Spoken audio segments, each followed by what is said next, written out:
Click, buy, deliver. With remote purchasing from the 2-time Motorcycle News Dealer of the Year, Colchester Kawasaki. Proud sponsors of Chasing the Racing.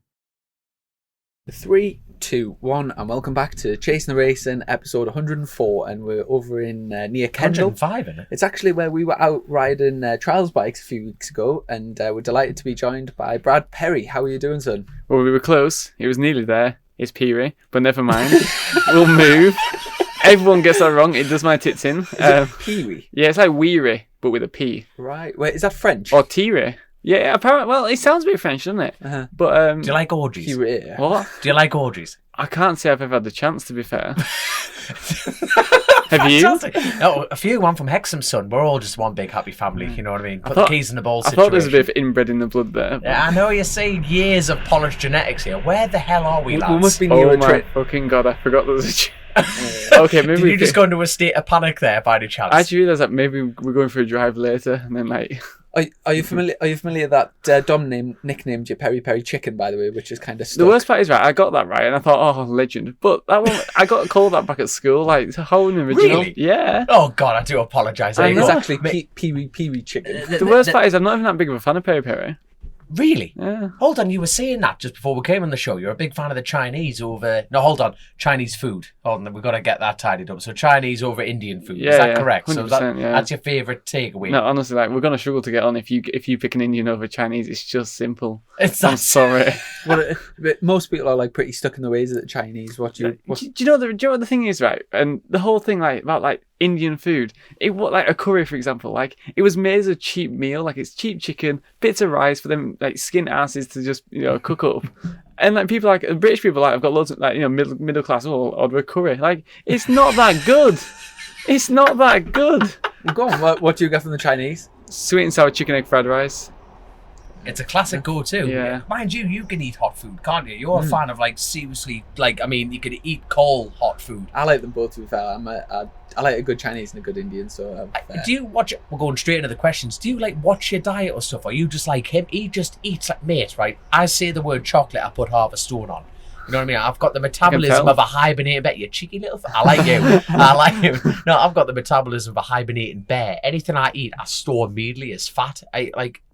Do you watch what you eat, or do you just eat anything? I mean, I'm not gonna go as far as think. Like people have like diets and stuff, and they write it all down and what they're eating and all that sort of thing, and they get them apps that count calories and whatnot. I don't do that, but I mean, I wouldn't necessarily have like, I don't know, fucking Nutella for tea. You know what I mean?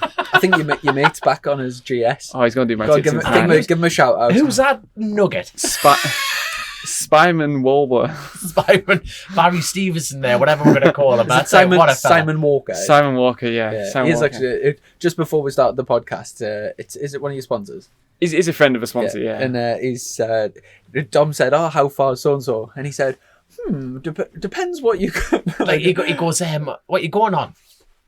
I said, I'm going in the van. He goes, wait, on the bike, I can do it in 20 minutes. I'm like, right, well, how far's it to Hawk's Head? He goes, wait, you going by ferry or by the main road? I'm going... Son, I just want to know how long it takes to get to Hawk's Head. Honestly, right. What that's a nice about fella. People in this town, like, I mean, they're all, like, well, maybe not all, but like, a lot of them, they're all lovely. But, like, you'll never get a straightforward answer where it's like A equals B. It's A goes to D, which goes to E, which then reverts back to, B. Cumbrians. You gotta love Cumbrians. I'll absolutely love it over here. It's just across the country from where we are in Newcastle. But it's, in terms of like holidays and getting out in nature and, whether you're into walking, mountain biking, scenery, any water sports, it's such a well-kept secret in the UK. And you probably don't realise how lucky you are to live over here. You don't see when it's pissing down every day, or like, Hold on, we're from the northeast, son. Yeah. All right, fair enough. But like you young lot, like I'm the youngest. But like you go for your nights out or whatever every now and then, or whatever, like Christmas parties, or whatever. We've got like 2 bars which put a couple of songs on every night or something like that. Like we are struggling. So like, and Kendal's one of them towns where if you don't leave by your 30, you're here forever. Like you won't ever leave, and it's just a fact. So like. honestly, I sort of envy you guys when, like, you know, like people from my town go to like university in Newcastle because like the breaching out and they're giving themselves a chance. They've escaped. Yeah, they've escaped. But I tell you what, we've jumped straight into just having crack. But there will be some people that are listening that maybe don't follow BSB that closely. So I'll just give you a quick introduction of like who you are and what you do. So even the people that follow me at even the people that follow BSB don't know who I am. I don't know what it is, but like no matter what results I get, I just fade into the background. Like even from the open park test day. Until now. I was even the open park test day. I was like looking through all the like photos like BSB or Bennett's pose. I'm like, nope. Like Snetterton won fastest. No, not me. No, not me. And not being like jealous or out like that. But like, come on, we've done 3 tests. There's got to be one out there, hasn't there? I tell you what, this is not going to help you at all being on Chase the Race, and I guarantee you that we're just going to flush your career. To be fair, and what's Stuart going to do? What's he going to do? Anyway, just a quick introduction. So Brad's racing in and has done for a good few years now in British Supersport and is a top up and coming racer. Very, very successful year last year, kind of running. We'll talk about it in detail, but like running yourself as a privateer and sort of taking it to some of the much more bigger established teams. And this year you've joined one of the biggest established team in the British Supersport and sort of a solid championship contender for the championship. But we'll have a good bit crack. But I was quite enjoying that general crack, and I thought it would be a good chance just to have a quick catch up because we've all been out and about over the last week or so, and both me and Brad have both had big crashes today. So if you think we look a little bit you know, edgy at the same corner, about 5 minutes apart as well. So in fact, we'll start there. I blame him for causing a red flag, which sort of upset my rhythm.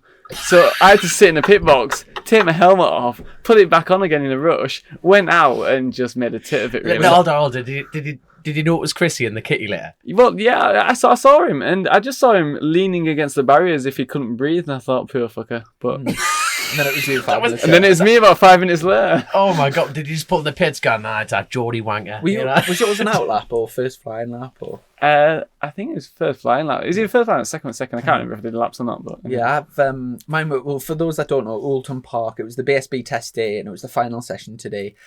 Cascades, which is, would you class the top of the hill as a turn? Because I sort of class turn 1 and turn 2's Cascades really in it. So it's the first left hander. It's like Austria, isn't it? You know, you got left. Yeah, it's like a kink over the crest, and then a big fast left hander. And for me, I was coming out like 3rd gear. And just as I was picking the bike up, just about to get to the curb, there was a false change on the ignition, and it like sort of basically cut the ignition, and then the power came back in and just like and just threw us over the handle. Do that noise again. It was replicate that noise exactly again. But anyway, it was probably the one, if not the fastest crash I've ever had. It was definitely up there, and it's by far the most I've tumbled. I curled up into a little ball, and I felt like it was never going to end. Funny. Smashed me head off the floor, and then it was just sky, like tarmac. Every time I was just whacking my head, and as I was going, I remember thinking, no, like nothing's hurting so far, nothing's hurting, like thinking like, yeah, everything's okay, yeah, I'm still okay, and then I started thinking I was just about to get knocked out because I was do you know when you're properly rattled, like your brain gets rattled, and then eventually I did stop. And like when you seen us, I like crawled to the thing and pulled myself up because I was a bit winded. But huge crash. And do you know what? Jack Kennedy was right behind us, and he came to see us after, and he said how unbelievably lucky I was, because when I went down, the bike dug in, flew up into the air, and as I was sliding along, it was bouncing right next to where I was. So like as it came down, it like missed us by, you know, like virtually nothing. And you just think if those bikes are heavy, if they come down on your legs or your pelvis or your chest or whatever, you know it's a serious injury. So I'm counting me lucky blessings today. I thought you were going to put like an RST or RI plug in there and say, but because I was well protected by RST and RI, and he's a professional. He is, isn't he? Speaking of, you've got it next to you, so if you click onto the YouTube side of it, you'll just see how Chrissy bashes his helmets in on the weekends. So, if you'd like to buy Chrissy another helmet, he is good, isn't he? He is good. You can come on again. Well, I'm not good. I'm advertising for him. I need one myself. There you go. I'll tell you what. Now, speaking of which, now every bike fan who will listen to this is asking one question: how is the Stouff bike?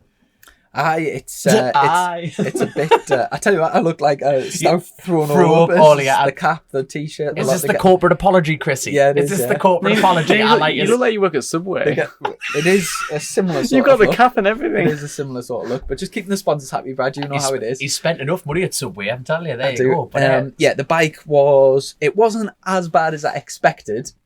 When I got up, I didn't actually see the bike because it cleared the barrier on the left. Which, if anyone knows like where the barrier is, it's a big. Yeah, I don't even know how you did that. To be fair, neither do I. That must be a 15 foot chain link fence or even higher. No, it's not. It's just like a wall. It's a waste one, but it's miles off. You would expect, like where you crashed, you went to the right. Yeah, I went to the left somehow. But anyway, the bike isn't too bad.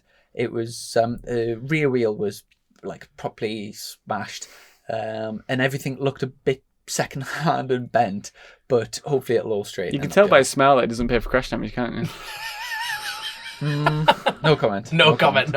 So, right, unfortunately, he's talked through his crash. Let's talk about yours. Honestly, apart from blaming the bike, I'm going to accept my blame. It was my fault. No, honestly, it sounded like a pretty similar crash. So I came down Cascades, put a new tyre in, and like, it's two parts of Cascades. You got the first apex, which you miss, and then you got the second apex. And I missed the first apex as standard, and then so I went for that second apex, and I got up like mid corner fine, got to the second apex fine, and as soon as I started standing the bike back up, it just went and then next thing, and I thought I caught it, to be honest with you, and then I didn't.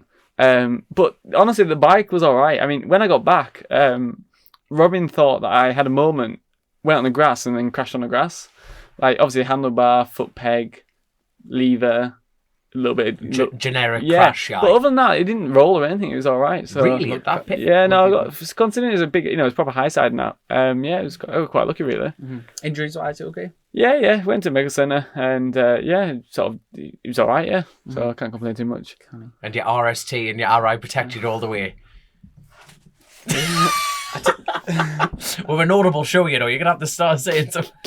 I'll just while we're talking about the Alton Park test, I'll just quickly run through the Superbike times. So it was actually Jason O'Halloran that top. To be fair, the Superbike times are a bit skewed because they're all testing for the race and all day, and then right at the end, Superbikes have the choice of a qualifying tyre, which is like a zero thing, is it? It's an SX, I think it's called. And that sounds sexy, to be fair, isn't it? Chuck the X in. Basically, once you chuck that in, you drop. It's a good chunk of time, like at least a good few tenths. So this is how it ended anyway. Jason O'Halloran topped it with Tommy Bridewell second and Ryan Vickers third. Hey, Ryan Vickers, well done. Very good for Vickers, yeah. That sounded quite very good though. He's on the new bike as well. Vic, I was actually speaking to Lee Hardy and he was saying at the other tests, Vickers hasn't been putting in the qualifying tyres at the end of the day, so he's been finishing the test sort of 10th, 11th, but that's not really a good fair reflection of where he's at. They're actually thinking about more race distance so rather they've than obviously qualifying. Chucked a couple in today and was right up the sharp end. Mint. Peter Hickman was the top BMW and fourth, not far off at all, like less than about 2 tenths. In fourth, ahead of Josh Brooks, who's on the number 1 plate, and then Gino Rea in sixth. Glenn Irwin, who topped the session at Silverstone, was seventh. Ahead of Kyle Ride, who had a big crash in the last session. Is he all right? I'm not too sure. Any news on Kyle? I haven't got any friends in the paddock. So, I don't know. So you haven't heard from Kyle? No, the thing is, right, I see people in the paddock like Kyle or whatever, and I'll because I'm not really friends, not that I don't want to be, but because I'm not, I'll do this face, which is like, I'm sort of welcoming you a little bit. I'll do this. And you just stare, and I'm just like, okay, I know where I stand. That's good. Wait, as long as you stand and smile, yeah, but he must be all right. You know what I mean? You know that face that you pull to someone who you don't really know, but you wouldn't mind knowing that. I expect I'm gonna get a Superbike ride just by doing that to like a team manager in the paddock. Oh my God! I hope you get a Superbike ride next year. God, how do you get it? Watch the face. I'm not. I think Kyle went down at Island Bend, but do you know what? Kyle's been so impressive so far in Superbike testing. He looks so at home on that on the OMG bike, and he's doing really well. You're gonna do your second plug? Yeah, do you want a can? Honestly, yeah, because I've never had one before because I can't get hold of them. But you can't hear it chasing the race, and no problem at all. We've actually got sugar-free Rich Energy coming very soon, as promised. Do you want Chris, hold on, Christian didn't he lead the first session? I bet this is going to sound ace on the microphone. It does actually. Oh we'll edit that out. So Bradley Ray was. I hope you keep that in. Bradley Ray, teammates with Calrad, finished 9th ahead of Danny Buchan and Andy Irwin, teammates on the Cinetic Taz bike. Christian Inn was 12th ahead of Danny Kent, Xavi Forez 14th, and Dan Linfoot rounded out the top 15 ahead of my teammate Storm Stacey, who knocked a good few tenths off with in his qualifying tyre. He came in like absolutely buzzing. He came in, he was like, those tyres are like drugs, they're unreal, you've got to try them. It was like so buzzing. I'd be buzzing if I was like, what was he, 17? He's 16th. He was 16. No. He's 17 now. Age. Oh, age. He's 18, I think. 18. He's got like a Mercedes A class. Is it? Not an A class. He's got a decent car. Yeah, I was about to say, cool, I've got a Mini Cooper. Like, I know. Like, how does that work? He's got a truck thing as well, and he like a Land Rover off-road. Yeah, I'm not jealous of that. To be fair, I don't really get that. Sorry if he's watching, but like, I'm sorry. But what's that about? The Lake District. You should be all about that 4-wheel drive scene. Why does everyone in Lake District wear tweed? I like it. Tweed. No. I think they like tweed. So you're a school teacher. You're a school teacher. I'm desperate for a nice tweed jacket. I love it. No, like you're going to be a horrible maths teacher soon, aren't you? I love the look of the Lake District, like gilets and rolled up shirts, and it's a bit of you it's would a bit not of last me over 5 here. minutes in Burnett Field. It's a bit of me. He's lucky to get through it himself. So there you go. I tell you what. Sorry, go on. Sorry, are you about to go through that list? Yeah, I was just going to finish it off. It's a very interesting name. So we've got Joe Francis 17th. This is your plug coming up, isn't it? No, it's Tara ours. McKenzie 18th, which Taz always struggles around Oulton Park with it being a physical track, but he will be disappointed to be 18th, especially with his teammate Top as well. Rory Skinner 19th, ahead of Josh Owens. By the way, Lee Jackson missed the test because he had food poisoning from the night before. Yeah, Josh Owens was 20th ahead of Dean Harrison, Brad Jones, Bjorn Esterman, Michael Dunlop on the DC. He was on the BMW. Chris's Gen 4. Do you want to? Obviously, you're sponsored by DC. Well, you sponsored and you race for DC. So to get Michael Dunlop on one of the bikes was a massive. It's good publicity, isn't it? Brilliant for the team. Yeah. Now I've never met Michael, even though I've like averted comments here. I've raced against him. I've been on track at the same time as him, but never met the man. Did you have an opportunity to meet him today? What was he like? So I met him last night. Dean invited me into his motorhome, and it was all right. They were eating the local takeout, so Racer's Diet, obviously. And nice guy. I mean, we chatted. I'll tell you what, I'll find. Because the first thing I said, because Michael said, "Oh, I've never met you before," and I said, "Hold on, son. Yes, you have." Back in NEC 2008, maybe. You have to send us that because Grace will edit that into the video. You have to send that to us. That is a mint photo. I don't know. I think. How did he take that? You know how I said, like, obviously, I drive a Mini. I live in Kendal, which is a very small town.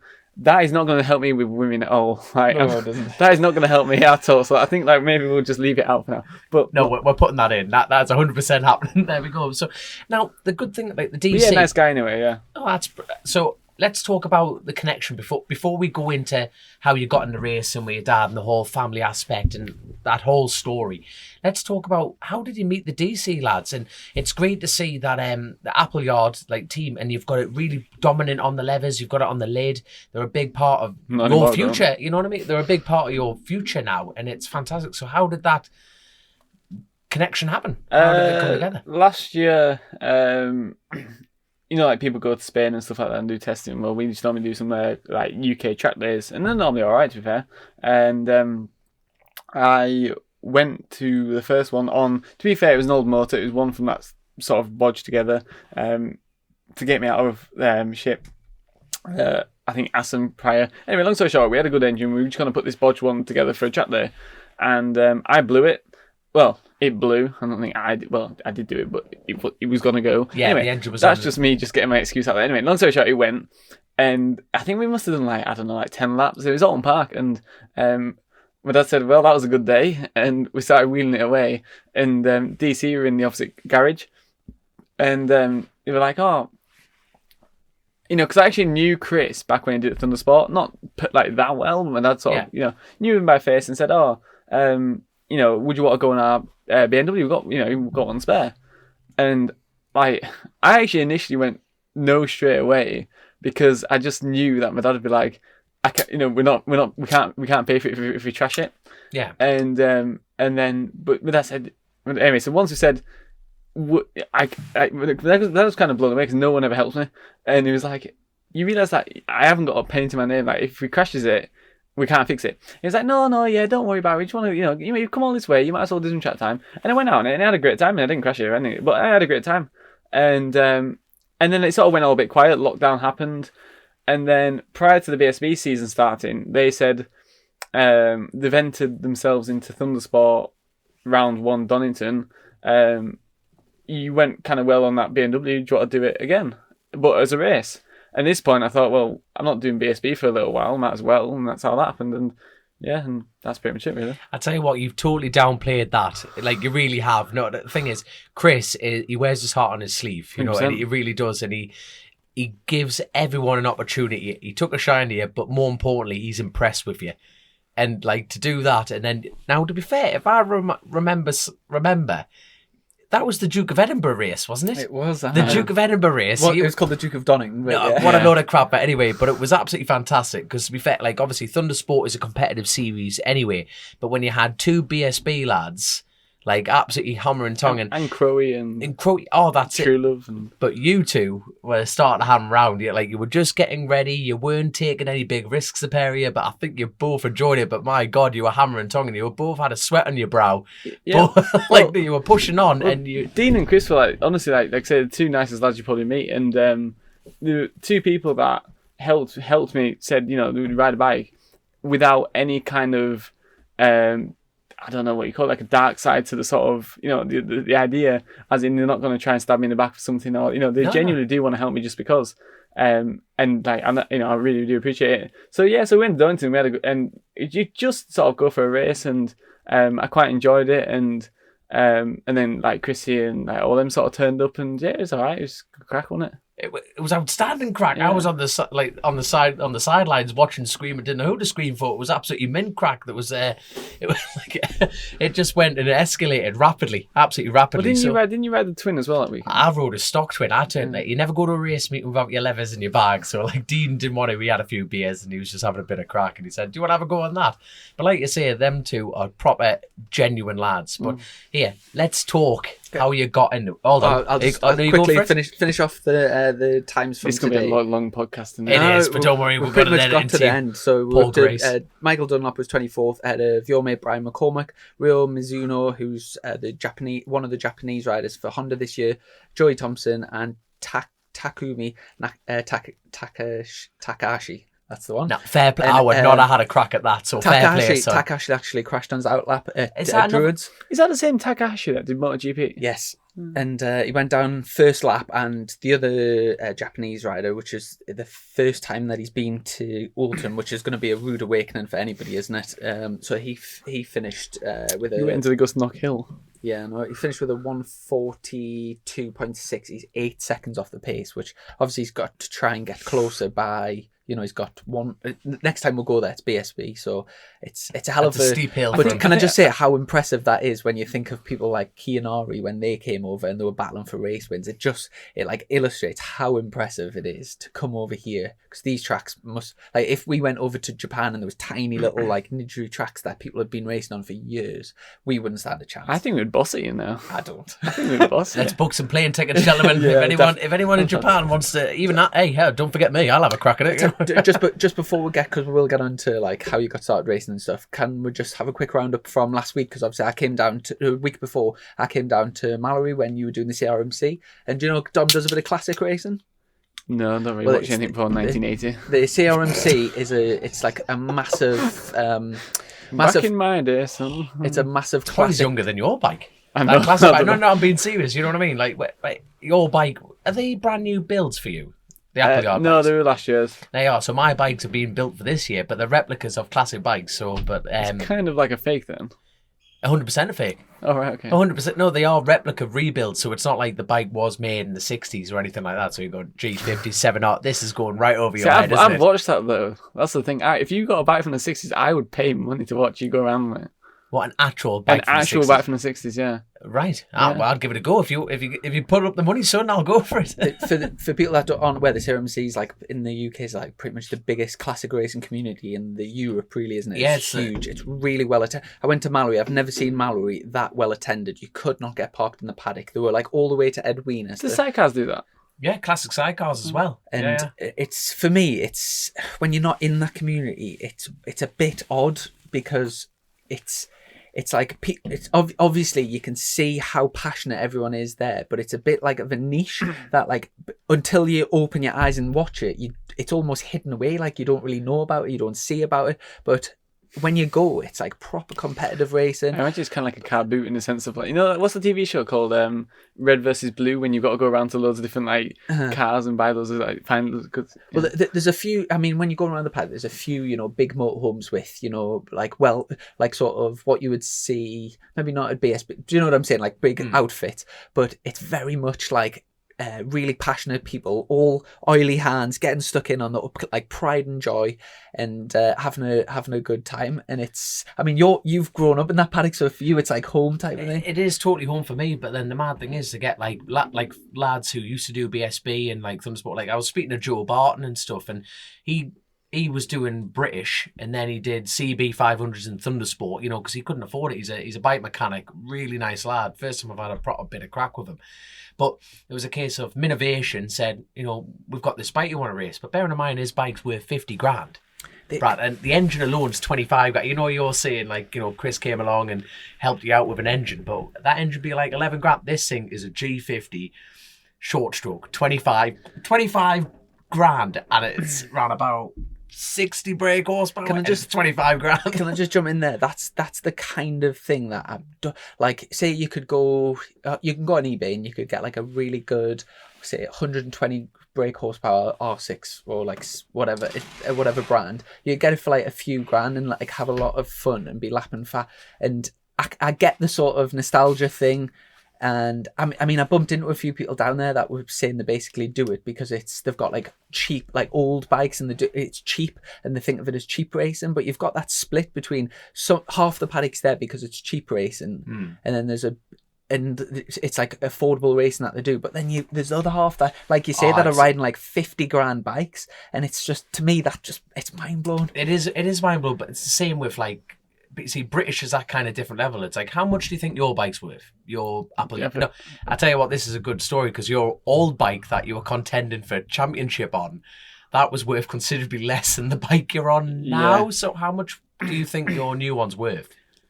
I don't know about worth as in how much you could sell it for, but I bet to build it, you'd be looking at about 45 grand. 45 grand. I think that'd be, once you get the Motec and everything like that, and your spares and shit, yeah. Yeah, so how much do you think your Stouth bike to build would be?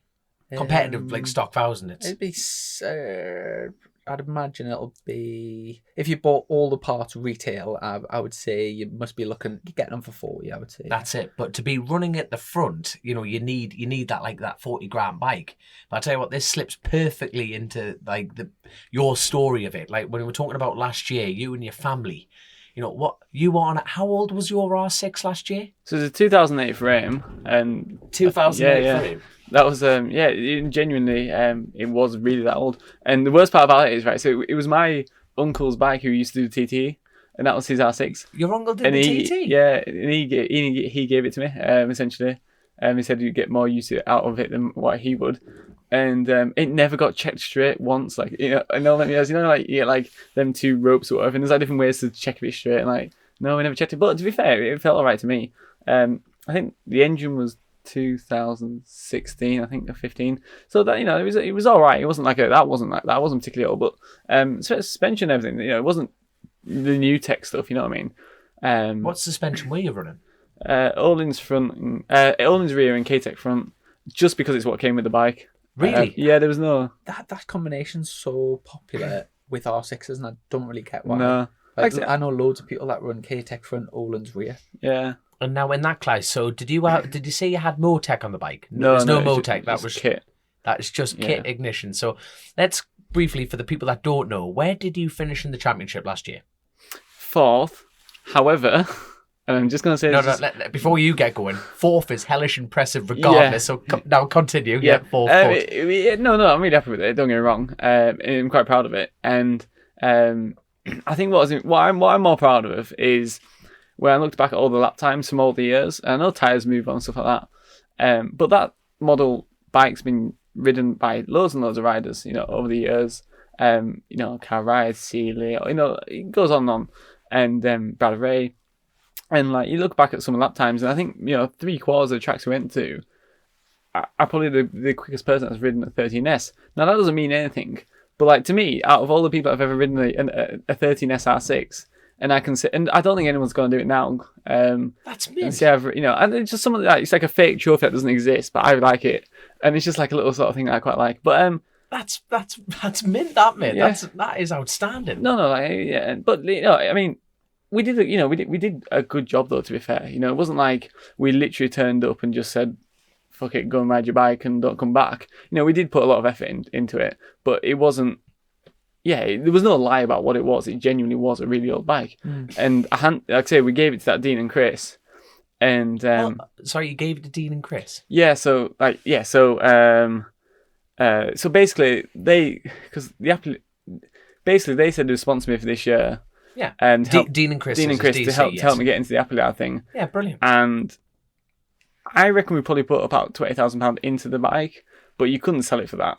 No, I think I'd be lucky if I got 8. You know what I mean? And I think with how much that them two have helped me, it's not just necessarily this year, but actually giving me the opportunity to ride the bike last year. You know what I mean? When no one's ever done that to me before, we were like, you know what? It's worth more to you than what we could sell it for. And they'll probably help me when I get in the shit, down the line. And they got it. And like I said, they really appreciated it, don't get me wrong. But of course they would, yeah. When I saw them today, they were like, we had a look around that bike and it's not the trickiest of things. Like when you look at titanium bolts and all that sort of shit, it really is actually a bit of a, I mean, it went well and it got podiums. I'm not going to pretend it's like a garden gate. What's been your best finish on that bike? Second. Yeah, we got 2 seconds, yeah. At which round? Snetton and Brands. And Snetton and Brands. So throughout that season, last season, let's talk about last season. So so your second was your best. Mm-hmm. So where were you around then? Normally? Were you fluctuating or were you quite consistent? No, I mean, my qualifyings were always pretty good, actually. My qualifyings were most of them with the front rows, but... Brilliant. Yeah. Stop playing yourself down. But this is mint. The sprint races were sometimes a bit iffy, just because we were always chasing setups. And like I say, when you don't have a big team with loads of data, you sort of, you work. The sprint race is almost sometimes like a practice, even though you don't want it to be, but sometimes it just is. And yes, sometimes the sprint races never went to plan. But there was 6 rounds last year, and we got 6 podiums. So most time we were always around about the podium area, so I was quite happy, really. That's outstanding. Yeah. Absolutely outstanding. So, when you're talking about the family side of it, let's go right back to the beginning, because how did you even before last season? How did you get into racing? What was where your uncle did the TT and stuff like that? Yeah, so my family's sort of always been into bikes. I know I'm gonna sort of start forgetting people, but my granddad was an Irish road racer. Who's that then? He was called Maurice Wilson. He unfortunately died at Tandragee 2004. Not that long ago then. Right. 2004? Yeah, still. All right. I mean, it's not yesterday. But no, yes. But yeah, so he died at Tandragee, but yeah, he was into road racing. And my uncle, he's only recently just stopped doing road racing. Who's your uncle then? Scott Wilson. Yeah. Sorry, we have lots of listeners that'll be going. Okay. They'll be checking over this. Yeah. I mean, there's no Michael Dunlops in my family, but we've got some road racing, and I think his brother used to do quite a bit of grass tracking and stuff like that. So there's always been bikes in the family, and everyone says, "Oh, your dad must race," but no, my dad never really got into bikes. He was actually he used to be into scooters and stuff like that. I don't particularly get it myself. No, it's we're talking Lambrettas kind of thing. Yeah, that sort of thing. It's like mods, but you take the mirrors off and you take the Parker off, and I don't know, you chop them up and stuff. And I don't know, I never really got it myself. But yeah, he was into that. And anyway, so long story short but he used to watch World Superbikes and BSB and that. So when I was little, I used to watch it. And then I got a mini motor at 4, and then I started going around all the car park at weekends because you couldn't go on track at that age. So no motocross route then, just straight on. No, straight still never ridden a motocross bike. And really, yeah, and I think it would help to us in some, especially going over the mountains, stuff like that, just get a feel for it. But yeah, no, I've never done it. And then I went a similar route to Chrissy, really. So I went from mini motors through to mini GPs, like fab racing, that sort of thing. Mm-hmm. And then did super teens. I went as 12, and then how did you fare in the super? He's a full-on super teens man. He knows every fact about super teens. So where did you fare in that championship then? Your first taste of that? I mean, yeah, there was 2 championships. You had the newcomers championship, which is your first year. Right. I won that one. I was quite happy with, and then I got second the second year, and at which point I thought it was time to move on when I turned 14. So, but I couldn't. At the time, I got a few, I'm going to say offers, but basically people asking if you'd pay to ride a 125 at BSB. But it wasn't necessarily, I mean, the money was obviously a big problem, but it wasn't. If you don't mind me asking, how much were they asking for like a 125 at that point? How much were they asking for the teams? I'm going to say around 30 grand. Right. But your problem is your crash damage, and you'd have like a 10 grand budget contingency. Yeah, it's like a bowl or a cup that had 10 grand in, and then once and every time you crash, that gets taken out until you get left with nothing. And I remember the forks alone in the 125s was so much stupid. And long story short is, I mean, if we could have said just fuck it, we'll do it, and just hope that you don't crash a bike, but that felt like too much of a risk. Aye. So because I don't want to lose the house or anything like that, or get fucking bailiffs around my house over a bike race. So we went. What age were you at this point? 14. 14. So you were fully like, you know what I mean. At that age, you were so aware that you're thinking it's not worth doing that. I really wanted to do it, obviously. Of course. But at the same time, you can only do what you can afford. And it wasn't a lie, it wasn't. I'd love to have done it. But my dad's theory was, even if you do back then it was 125s, but Moto 3, 125s, unless you've got the money to go to Spain, which we obviously didn't, we had even had the money to be British, you're going to end up on a stock 6. Or so why not go on a twin? And my dad thought mini twins were really boring, so he asked Thundersport if a 14-year-old was allowed on a super twin, and there was nothing, because it says 14-year-olds can ride 650 twins. It doesn't say mini twin or super twin. And all right, that's interesting. And I think Dave Stewart was like, I wouldn't advise it, like 90 horsepower bike on a. Anyway, long story short, we did it, and we got. I think we were on the front row straight away, and we got second, and we got. At 14 on a super. Yeah, twin. no, I think I'm not massive on stats and stuff. I don't blow my own bubble, but I'm pretty sure I'm probably the youngest winner on a super twin. Pretty sure. That's cool. It's kind of cool, but like I say, I mean, it doesn't. I go to work in the morning. No one's gonna be like, "Oh, it's the youngest winner on a super twin." Like, no one knows, do they? But it's cool to say, isn't it? Yeah, but we're a bunch of lads who like racing. To us, that's another one of those invisible trophies. That you've got up on the mantelpiece. And then from there, when we did stock 6 at BSB, on the R6, the same R6 we did last year. So you literally, that was your first 600, that bike from your uncle. Yeah, we carried it through to from stock 6 through to Supersport. It just developed it over the years. You just add a bit more on, and this, that, and the other end. It was a wake-up call, though, I can't lie, because when you do club racing, you think you're the shit. Like, you win a few races, and you're like, I'm the man. And then you go to BSB, whether it's stock 6 or Supersport, or whatever class you do, other than junior Supersport, because that's pretty rubbish, isn't it? Shots fired. Shots fired. I can feel all the junior Supersport parents watching this.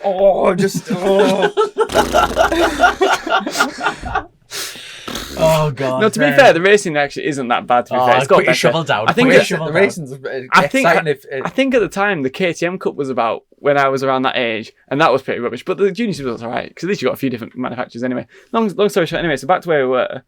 So you think you're the man, right?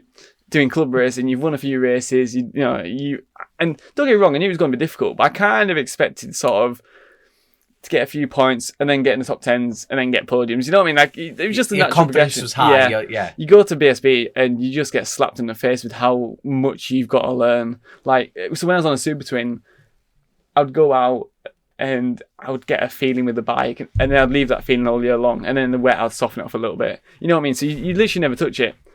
And then you go to stock 6 and you realise you have to learn what preload does and what compression does and what all this, that and the other does. And but that's just learning, isn't it? And speaking of learning, your dad, we need to talk about your dad right now. Chris and like Dean have told me stories about your dad, and your bad. dad. No, all good things, mate. And the fact is, like, your dad's a butcher, isn't he? Yes. A butcher. But he said he learned to strip and build engines on your kitchen table to get you to race meetings. Let's talk about your family have sacrificed a lot to get to where you are now, and let's talk a bit more about it's a weird thing because I don't like necessarily talking about myself because I just think, for one, I always think who's fucking listening, you know what I mean? But obviously, you know, people 75,000 downloads. Yeah. But like, you know, they definitely both put absolutely everything into it, and I mean literally everything. Like, they haven't been a whole day for like over like 10 years and stuff like this and whatnot, and you know, buying buying smart cars and all that went all out the window and all that sort of thing. But you know, I don't know, like I just think they say all the time, fuck's sake, son, if you didn't do racing, we'd be in fucking Portugal right now. But I think they secretly love it more than what I do. I tell you what, I've seen your dad's face, the pride in that man's face. I met him properly at like Brands for like all of 10 minutes. You two were like next to each other. You and the Phil Crow crew, you were sharing a garage, but the pride in your dad's face is unreal. Yeah. It's absolutely unreal. And like I say, I mean, so he's a butcher. Well, he calls it a speed bun. It's pretty much it's a similar thing, but basically does it a bit faster. A speed bun. Yeah, I know it sounds wrong, doesn't it? Actually, a little bit. Yeah. But yeah, anyway, so so he's a butcher, and that's the thing. Like, so, but the thing is, he loves doing everything himself, so he can say he's done it himself. So, like, when it came to engines and stuff like that, like, say, I think I've listened to the DC podcast, and they said, he went to Raffles and said, Ian, who does my engines now for Apple Yards, teach me how to do it, and it's true, yeah. And like I say, you know what? Like, I mean, obviously it takes, you know, skill and patience and learning. But like, you know, as long as you've got, you know, you're able to do it. Like, you know, you can do it. No, it's the sheer guts to do that. Yeah. You know what I mean? No, it is so, because at the end of the day, the engine is the heartbeat of the motorcycle, and a seizure's no joke in any form of matter, isn't it? You could be going along, like, you get something wrong tuning, especially on supersports, because you know that highly strung. So fair play for your dad to actually have a crack at that himself. Period. Never mind budget or nothing. The actual guts to go. Period. I said period, man, as far as like having a go at something. But there we go. But you know, you like, honestly, the dedication. Yeah, 100%. And honestly, I like to say, I never forget what they did for him, because you know, even like, I'm not going to talk about the stories on here, but like, they've gone through some shit times, like, and then, but to me, you know, especially when I was little, they'd never tell me, and they'd never make it, you know, they'd always just like, are we going racing this weekend? And like, really, they never had a penny to their name, and you know, so like, I'll never forget that sort of thing. But like I said, you know, at the same time, it only, I don't sound cringy, but it only makes me want to do really well now, so I can sort of say, you know what, it was kind of worth it, wasn't it? Yeah, of course, man. But yeah, they're happy and I'm happy, so it's all good. We were speaking just before the podcast about, you keep mentioning work and things. For those people that aren't aware, do you want to talk about what you do as a day job? Thank you. So I mean, I'm proud. I'm not proud at all. I work at B&Q. It's all right. I mean, it's DIY. It's a job, mate. It's a job. It's a job, and it pays. And I mean, it's all right. I mean, I've got my orange apron and that, and if you come to the Kendall store, I'm normally there with massive discounts to all our listeners. Huge discount, 50% off or something like that. That right, what, Brad? look, If you mention like, that's right, isn't it? This is the thing. Like, I mean, so I've got my little discount card because I work there. What am I going to treat myself to being huge? What am I going to do? Wheelbarrow. buy myself a wheelbarrow, or fucking some PTFE tape, because you never know. Just on that topic, because we're just. It's like some people working like clothes shops or even Asda. To be fair though, I could really use being you. Do you want to swap jobs? You any good at cutting trees? Oh, I got myself a Milwaukee fucking cutting me tree. That was obviously a Geordie accent. That was a rubbish Geordie accent. We're just talking before the podcast about how difficult it is to get jobs as racers, because we need so much time off, and if you're not working for yourself, if you're working for somebody else, you kind of have to go and you say, well, I need this Friday off, I need this, and I need 12 Fridays off and this test, and then I need this week off, and it's almost impossible to work for somebody else and race at the same time. If you sort of take that racing out of the equation, is there anything that you would really like to do as a job? Any trades? Not be at B&Q. No, right. So this is going to turn to a story, but fuck it, we're here now, aren't we? Good man. So I left school, and like everyone does, I didn't necessarily know what to do. So my dad was like, well, engineers make a bit of money. So I went to college to do a bit of engineering. And I kind of thought, like, you know, like the sort of machining and that sort of thing. I thought I'd get quite into that. Yeah. But the CAD side and that just blew my brains out. They just fried me. So turns out it wasn't for me. So I was like, well, I'll get into plumbing then. And actually, I didn't mind plumbing, to be fair. I actually didn't, you know, it was all right. My OCD, because I've got a slight OCD, so my OCD, you know, like people just put pipes together. I'd fucking like polish them all to make sure that I can see myself in them. But I don't. The people I was with, I was never bullied or out, but the people I was with were just mongy, and I couldn't stand it at college. So anyway, so I quit that. Well, not quit. I'm a qualified plumber, but there you are. That'd be good for Chris. He owns he's a gas fitter. Any good at gas fitting? Because Chris will definitely give you a job in a heartbeat. No. Have a word with him, man. You turn your hand to anything. So after that, I was like, well, you know, I've tried 2 things now. I don't like either. What do I want to do? So I did. So I thought, well, I quite like. Everyone says to me, I'm brilliant at chatting rubbish. And I thought, and so everyone said, well, Chris is looking for another co-host if you want my job. So it's is that right, Chrissy? No word. No. They are. It's true. No. I was about to say. So anyway, so everyone said, why don't you get into business? Be a bit of a salesman. And we got into it, and I quite liked it, to be fair. And I think it would have been end of 2018, something like that. Anyway, long story short, you do 2 years of college, get your qualification, then you go to uni. And I had not an absolute meltdown, but I had a bit of a meltdown because at this point, it was my first year of Supersport, and I was getting top 10s, but in your first year, yeah, but which is great. But at the time, it felt like I was giving it 110, and the best I could get was the odd 6th, 8th, 9th. You know what I mean? So I just felt like it wasn't going anywhere. And so I was like, right, so what? Anyways, long story short, I had a dilemma whether I go to university to continue this like marketing salesman sort of thing or focus on racing. Because I said I can't do both. Well, you can do both, but I want to put 100% into one. And I don't believe I could put 100% into racing if I was at university. I don't believe I could put 100% into university if I was at racing, and vice versa, basically. So I had a bit of a meltdown, and the theory was you can always go to university, but if we pack up racing, we can't go straight back into it. So we decided to stick racing for another year, and look how last year went. You know, turned out. That was literally last year's. Yeah. So if you don't mind me asking, what that 100% focus that you've just discussed, the yes. fact that one or the other, what specifically changed in that? You know, we're going down the racing route. What dynamic changed you from 6th place, 8th and 6th to podiums? I know that's such a vague question. There's no definitive answer. But... Do you know what I mean? You're on the same bike, weren't you? Yeah, same bike. It genuinely, not much changed. So I think I do you know what? I actually genuinely think. So when I rode that BMW, I don't know whether it. So just for one example, my starts on the 600 were rubbish. They always were. I just could not get them offline. I don't know if it was the power of them or what. I just could never get a good start. And to be honest, I was probably always timid without the clutch, dumping it. I just never felt comfortable doing it.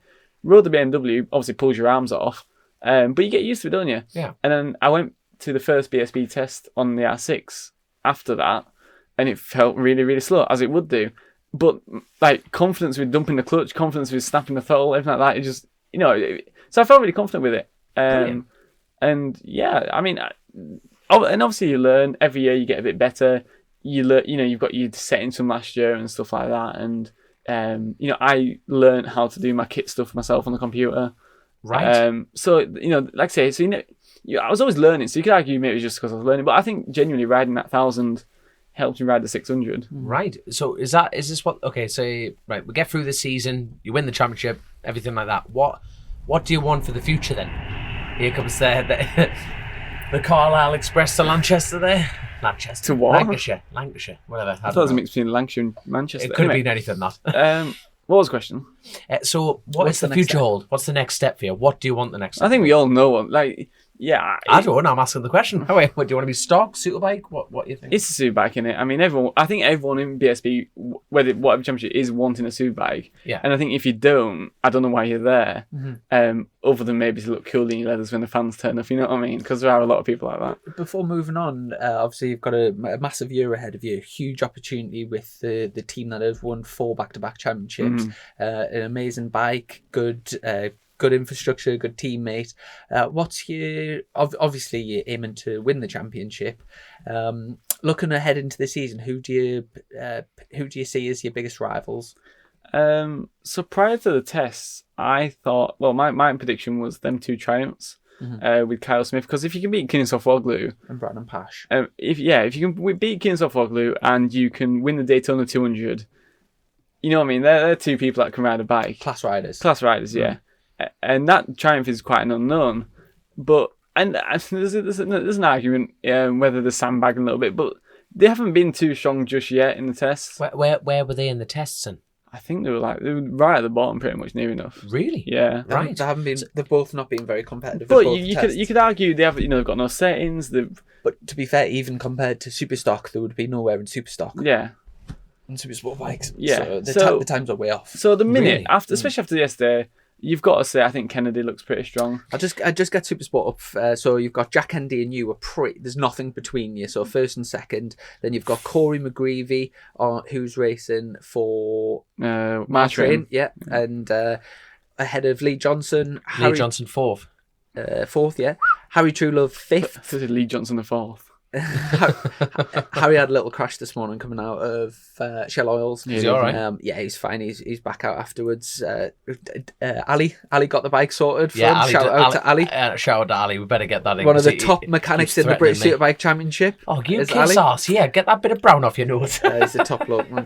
And then Rhys Irwin, your teammate, was 7th. Ben Curry 8th on the Geeling bike. He blew up today as well. Massive on start finish line. I heard they're struggling to get engines, to be fair, because apparently Pichetti, what are they called? What's that team called? Pichetti, yeah. Pichetti.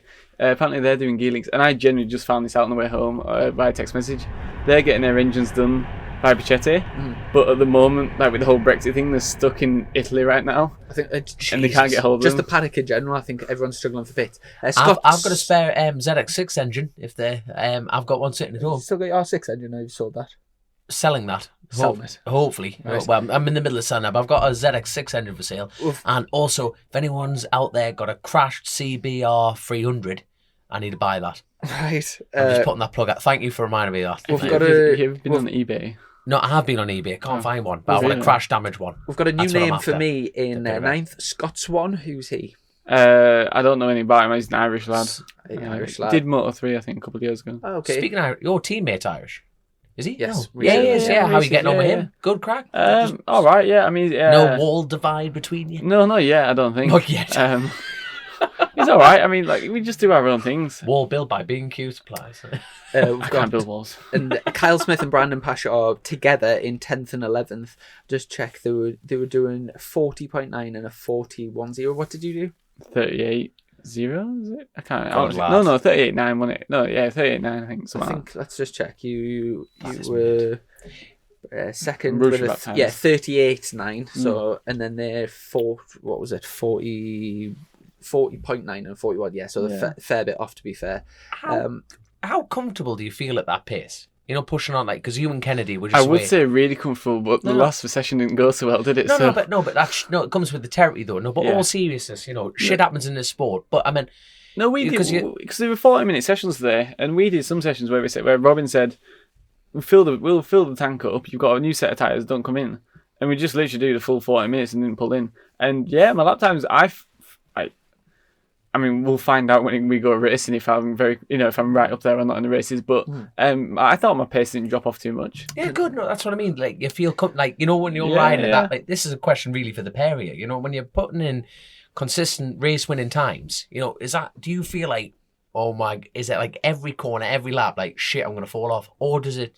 I think that's quite. Just flow. I mean, don't get me wrong, maybe not, but like I think your race runs and that you get into a rhythm, and I Yeah. think you feel comfortable doing that. Yeah. You know, sometimes I think I've seen my pit board where it's in like, P7 in qualifying, and you think, fuck it, I've got nothing to lose now, I might as well risk it and go for a good lap. Yeah. And sometimes in them sort of laps, you would you go into a corner thinking, oh, I'm not going to stop this. Yeah. But when it comes to race runs, I've never.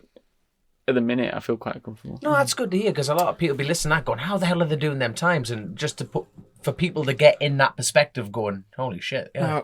So sorry, we didn't actually get to the question. So you said before the test you would have said Kyle and Brandon, but Yeah. now after the test or some of the tests, who do you see as your main competitors? I'd say, I mean, I think the number one main one's got to be Kennedy. But saying that, I think it's interesting that because Gearlink had gone back to the 600 frame, 600 engine, I was about to ask whereas this. Kennedy's going full bore, because last year Geelink had 636 engine, but in the old frame. Yeah. And that kind of is And supposed he to got work. out to work at the back end of it, didn't he? In And Brands. Westy was pretty good on it. Curry seemed to struggle. And then you got Brands actually went full bore, all 600, and went right up there. Yeah. Whereas Kennedy's going full 6v6 frame and engine. So, like, it'll be interesting because... And he's doing them lap times. Yeah, that's what I mean. So I think, I don't know, maybe making them Geelink boys look a bit rubbish from last He's year. on Mupo suspension as well. Is that right? No, Yeah, what? yeah. Is he on Mupo as Yeah. well? Yep. Fair play, mate. What about You know what I mean? what Works. about the likes of Harry Truelove, Lee Johnson? Who else have we got? There are six Trulove's lads. fast. Trulove is quick. It's just I don't know. We'll see how the year goes. You know what I mean? Yeah, Like, way I. Very diplomatic answer there, Bradley. yeah. Very It's just good, lovely good. that. Just I think he has got a tendency to throw it up the road a few times. Click, buy, deliver.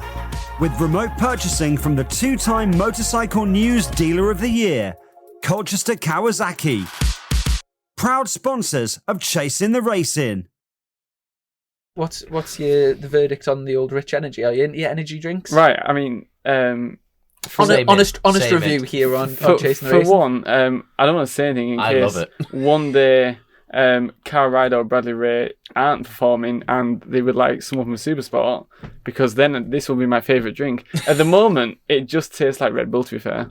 Okay. But I mean, Is that a good thing? I was about to Do you say, it's not a do you bad thing, is Do you it? like Red Bull? But then at the same time, I mean, like, I think, Monster and Red Bull. I'm probably gonna get assassinated for this because, like, like the hardcore energy drinkers out there. I think they all taste the same. No, obviously you get different flavours. Really?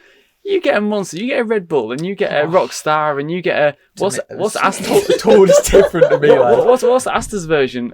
Bull Red or something like that. No idea. But like, you pour them all into plastic cups, and we'll do like a thing. Maybe that's what you should do for the podcast. Pour loads of energy drinks into plastic cups and go, Chrissy, right? Name them. And I'd like to see that. I genuinely There's would. a few that are similar. I think Rich Energy is really similar to Red Bull in terms of taste and obviously the can and Taste stuff. buds are pretty unaccurate But then. for me, the other the difference between say Rich Energy and Monster, I think is massive. And then again to Rockstar, and then which other ones are there? Relentless. Relentless, yeah, same again. I miss Relentless. Do you? Not necessarily the drink. I like the team. I thought it looked really fucking cool. That Yeah, team. yeah, I agree one with of the that. total best. Yeah, definitely the Guy Martin Jixafar with the twin pipes. That was absolutely gorgeous. That thing, absolutely good. So right, let's continue down this road then. So British Superbikes. Do you want to go higher? Do you want to go like worlds? Some World Supersport. Worlds, literally how high? No, money was absolutely nothing. Let's go No to problem. MotoGP. Let's get them Seriously. tickets. Yeah, fuck it. Why not? But I mean, you've got to be realistic, haven't you? But do you know what? I didn't think I was going to get this far. Genuinely, and that's not me just saying, I'm comfortable now. I'm going to tell everyone I didn't think I was going to get this far. I genuinely didn't think I was going to get this far. Especially when I did Stock 6, I thought, fucking hell, this is going to be it. So one thing I told my dad years ago is I'd just like a British Championship podium, whether that would be whatever it is, whatever class. And He always said loads. and we did Stock 6, and I got a few fourths, and I could have stayed another year, and obviously we'll never know, but really say I'd probably have gotten a few podiums. But we said, fuck it, we'll go Supersport. And a bit of a challenge. Also, you can do more to the bikes and stuff like that, you get more track time. And I did think, more chance for the butcher to get stuck in on the more kitchen chance for the table. butcher to get stuck in and keep himself busy, but maybe less chance of me getting them gold cups. And but yeah, you know what? I loved every minute of it, but I did think maybe it's out of reach. But then once I got one last year and I ended up getting 6, it's quite a weight off my shoulder. I'm quite happy with that. Here's a good question because we're in a similar. Oh, go on. Did you? No. We're in a similar position where when we both did Stock 600, we didn't exactly set the world alight. However, we've then went on to both do reasonably well in our respective classes after Stock 6, like the step after.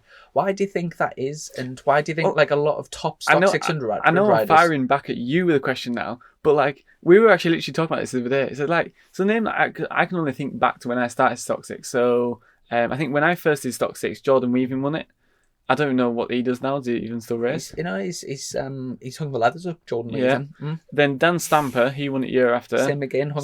This is what I mean. What's going on there? Yeah. I don't know. I mean, I mean, that rule doesn't always follow because, like, for example, the year that I did it, Tara McKenzie. Well, to be fair, Mason Law won it, but then there was Tara McKenzie, Ben Curry, and Mason Law. And out of them, Taz has went on to do great things, but Mason and Ben are both. Is Mason in GP too? Yeah. So, honestly, I don't know. And that's another question. Like, so the Kawasaki 636 engine and frame doesn't seem to work in Supersport. Obviously, Kennedy's making it work, but in the past with Geely, has never been able to make it work. I remember talking to that Michael Dibidalf, whatever you call him, and he was always saying, we just literally cannot make it work. But I said, but it makes such a good stock six. You had, them R6s in stock six. You don't see them as high up as what they definitely used to be. Mm-hmm. Why? How come it really works for one class? Mm-hmm. And you know what? They're not too dissimilar. I tell you what, if Jack Kennedy does come out and is like sort of winning races and challenging for the championship this year, how many people are going to buy 6v6s? Well, for me, he'll be firmly establishing himself as one of the best British Supersport riders. I think he's already got the record as the most wins or the most podiums in British Supersport. But to do it on different bikes and with different teams like that, I'll properly take my hat off to him if he does the business this year. It will be impressive. Yeah, I think Robin was saying the other day, it's like, he's really good in the 600. And to be honest with you, it probably has been unlucky with the whole Superbike job. But I mean, don't get me wrong, it's difficult because you get. I think it's easy to say this now, but when you actually get something on the table that's an option, you want to take it. But we've always thought, unless you can get a Superbike ride that's fairly competitive, don't do it. You know what I mean? Just because it's such a tough class anyway. It is, yeah. You're gonna struggle, and you're gonna struggle, especially when you're learning, and with a team that hasn't got the bits that the other teams have got, and this and the other. Both Jack Kennedy and I think Kennedy got unlucky a bit with the tag bike and this and the other. Both Jack Kennedy and Kyle Smith have both proved themselves as world class on the stage. On the stage, World Supersport podium finishers. Kyle Smith's won quite a few World Supersport races, and the class acts. So you're against some tough competition, but there's it is a tough year, isn't it? Yeah, it is a seriously tough year. Yeah, but you know what? Like, I thought. So a few people said to me, "Oh, you must be a bit gutted that, the 1 year you go to Appleyards is going to be a really, really one of the toughest years." But I think it makes it better. It's totally obviously agree. For entertainment values for the public or whatever, the people watching, it's going to be better. Because at the end of the day, even though I'd love to win, nobody wants to see me win by 20 seconds or something. You know what I mean. You want a good close race, and you want more manufacturers in it, and and to be honest with you, I'm all up for it, and especially. I never really understood the whole GP2 thing, so it didn't really make sense to me. So the fact that you're getting more manufacturers getting back into 600s again, I think it's good to get some hopefully good racing and actually give Appleyards a bit of room for the money. Totally agree. Here's a daft question for you. Shoot. You're leading the Supersport Championship this year. No, we're rolling 0 points. Huh? Rolling 0 points at the minute. I think he's gone for a hypothetical. No, hypothetical. Okay. So, right, you're 2 rounds off the end, you're comfortable lead, absolutely pissing it. Paul Bird picks up the phone and says, "I want you to drop your championship right now to take the Ducati ride." Would you take it? Yes. There we are. For the last 2 rounds.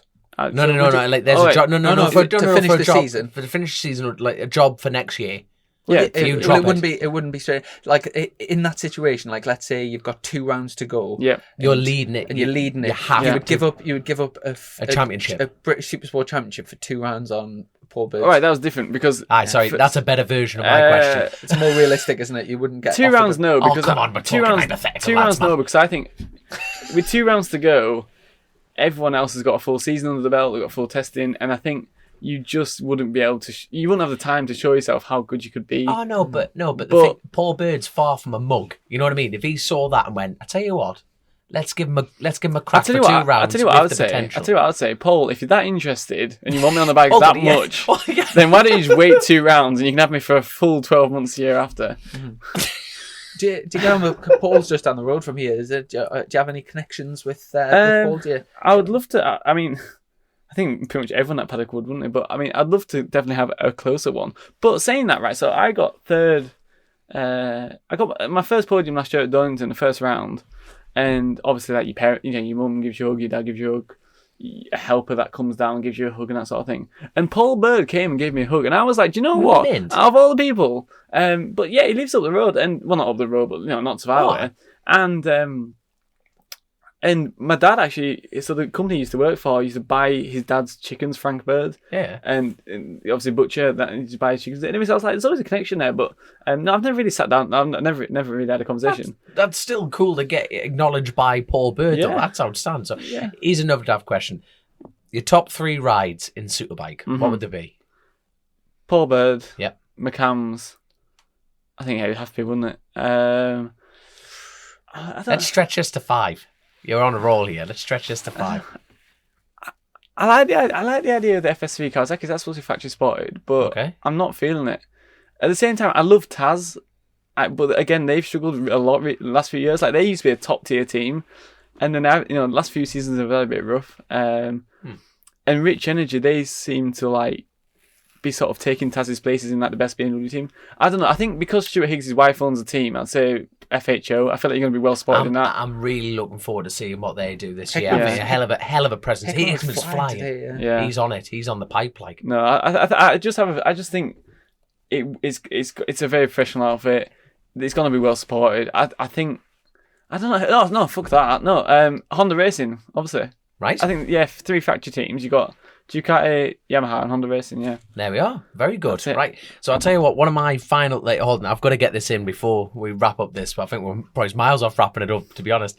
But road racing. You've got pedigree in roads. What's your mum and dad's idea to it, and what's your idea to it? Fancy a dabble, or...? Yeah, so a few of my sponsors used to say, like, oh, we'll help you out a lot more if you do road racing. Really? Yeah. Wow. And that blunt, literally. pretty much, yeah. No, Right. so back when I was out on my old R6, I had one sponsor from the Isle of Man who said, oh, I'll buy you the new model bike, all the spares. We'll do a full setup, but you got to do TT. And I'm there like, can't you just do that for me for the BSB? That'd be such a lifesaver. Anyway, no. My theory is that I don't sit here really wanting to do it. Yeah. So if I'm gonna do it to get a bike out of it, or if I'm gonna do it because there's better money in it, then I think I'm doing it for the wrong reasons. Let me give you a bit of advice. There's no money in it. But no, I totally agree. I totally agree with what you're saying. Yeah, I think you've got to want to do it. And I think, Yes. when you watch Closer to the Edge, you think, oh, God, it looks good. But, like, I don't know, like between you and me, I mean, obviously I love motorbikes, but, like, I think there's a few... I'm not saying there's not that risk element of track racing, because there is. Yeah, of course. But there's other things I want to do in life, you know what I mean? Like, Yeah. And I just think I don't know, you put your helmet on at BSP and you do risk a lot, probably more than what you think. Yeah. But, like, I always think I'm in control. I just don't. So I remember Guy Martin saying he loved the feeling of if you make a mistake, that's it. It's borderline over. And for me, I don't enjoy racing because of the fear. I enjoy racing because of the competitiveness. And I enjoy having a battle with a few riders and winning that battle. Or going out and qualifying and thinking, see where we can go, and you surprise yourself and you get a good position. That's what I get really excited about. That's what makes me happy. Not necessarily thinking, oh, I need to crash there. That was a big moment. That doesn't make me... Doesn't rev your engine. Yeah. No, I love competing and Yeah. beating others who I didn't think I'd beat and all this sort of thing. So, I don't know. The attraction to the road racing isn't there. That being said, like, no disrespect to any road racer, hats off, and I'd love to go and watch some more of it, especially because, like, obviously a bit of a family background doing it. Yeah. But yeah, just not. I don't know. It's just never appealed. No, which is fair enough. We say that all the time on the show. It's either for you or it's not. Simple as that, isn't it? Simple as that. But you never say never. You know what I mean? Oh God, I know. No. Now, I've got a few other sort of topics to talk about, but I know you're quite a quirky character, and I can remember we had Zoe on a while ago, and she was saying how much she loved your TV interviews because you're a bit different to other people. But what for our listeners and for our viewers, what's like the weirdest thing about you, like in terms, like just what's like? Can you think of anything like unique and weird? I'm in the back of a trailer with you two. Like hobbies or interests or... Hey, that's the answer. That's the answer. answer. Right? No, you've got to get something better than that. What's weird about me? Have you not got any like odd habits or... What's your worst habit? So no, right. Fucking hell, right. Do you want to go? No, go on, you. You Alright, go okay. for it. Then you. So between you, so I had a bad crash back in 2015 at Rockingham, you know, with the big sort of wall around the side. Is this a Thundersport? Yeah, Thundersport. Right. I tried side in the wet, and I went into that one of them tie walls on the outside, and I basically just crushed my legs, and I spent summer on my sofa. So my dad would wake up at like 6 o'clock in the morning, go to work, and he'd have to put me on the sofa and leave me there till 3 o'clock, and then, you know, come pick me up again. Because when you do both your legs in, you're not going anywhere, are you? And to get to my house, you got to go upstairs. So like, it's not like I can just wheel myself out, is it? Anyway, so I was just sitting there, and you can watch TV. But you can only watch TV so much, can't you? So I sort of started looking on Amazon and stuff, and I thought, what can I do to occupy my mind? And everyone says books, but I mean, I can read books, but you know Boring. So I bought some Lego, and I thought, if I can now build some Lego, and not sit there and play with it, I just quite like the idea of building it, you know, it's off my mind. And it started off as just a bit of a sort of fizz, and then next thing you know, it was becoming like a little side hobby, the amount of fucking Lego I started getting. And then it genuinely got kind of bad, to be fair. Well, not bad, it was just my thing. And so you start, not to play with, just like I said, displayed in my room, all this Star Wars Lego and stuff. And me and Chris talk about it, because Chris actually, from DC Racing, he's got a bit of a Star Wars fetish as well. Really? Oh, this is good to learn. All right. And yeah, he's got Millennium Falcon in his house and everything. Shut up, man. Anyway, so I got quite into that. And then around January, no, it must have been December time. Basically, around New Year time, I became newly single. And my dad looked in my room and said, "Are you still single?" Yeah. They are the ladies out there. and my dad came into my room and said, "Come on." Come on. And I was like, yeah, I know what you're saying, but like, anyway, chicks dig it. Long story short, I had to sell it all. I know you can say selling your soul and all that, but fuck it, like, you know, some things have got to be done. So secretly, I do quite like Lego. Imagine your next girlfriend coming in going, "You know what I'm into? Lego." I'd be like, "Dad, you're Dad, you've ruined me." 6 months down the line, I'll tell you about the Lego, but like, you've got to embrace your uniqueness, man. What's your uniqueness? What are you into? I think it's quite. Bear in mind you're a school teacher, so you've got to be careful what you say. Yeah. I was going to say, I think the fact. What's this pink wobbly thing behind you? They're buzzing away in the background. The fact that I race bikes, and I'm also, I wouldn't say like sort of. Like, I'm so worried. In mathematics is like a really odd combination. Like, they just don't go together at all. Is that it? But in terms of, I was thinking that while you were talking, I was trying to think. You know, I'm like a ridiculous fan of Only Fools and Horses, and know like every episode off by heart. Never. So I'd say, yeah, I'm like a huge Only Fools and Horses fan. And other than that, I can't really think of anything weird about this. I think you hold genuinely. You know when He's some people back, just hold back just for a bit of reputation. Like I went balls out and told you about my Lego. Good lad. I went balls out and told you about that. And a 21-year-old lad talking about Lego. Good lad. Fair play to you. I like mathematics, and I watch Only Fools and Horses. Like, come on, we can do better than that. I don't know if I can, you know.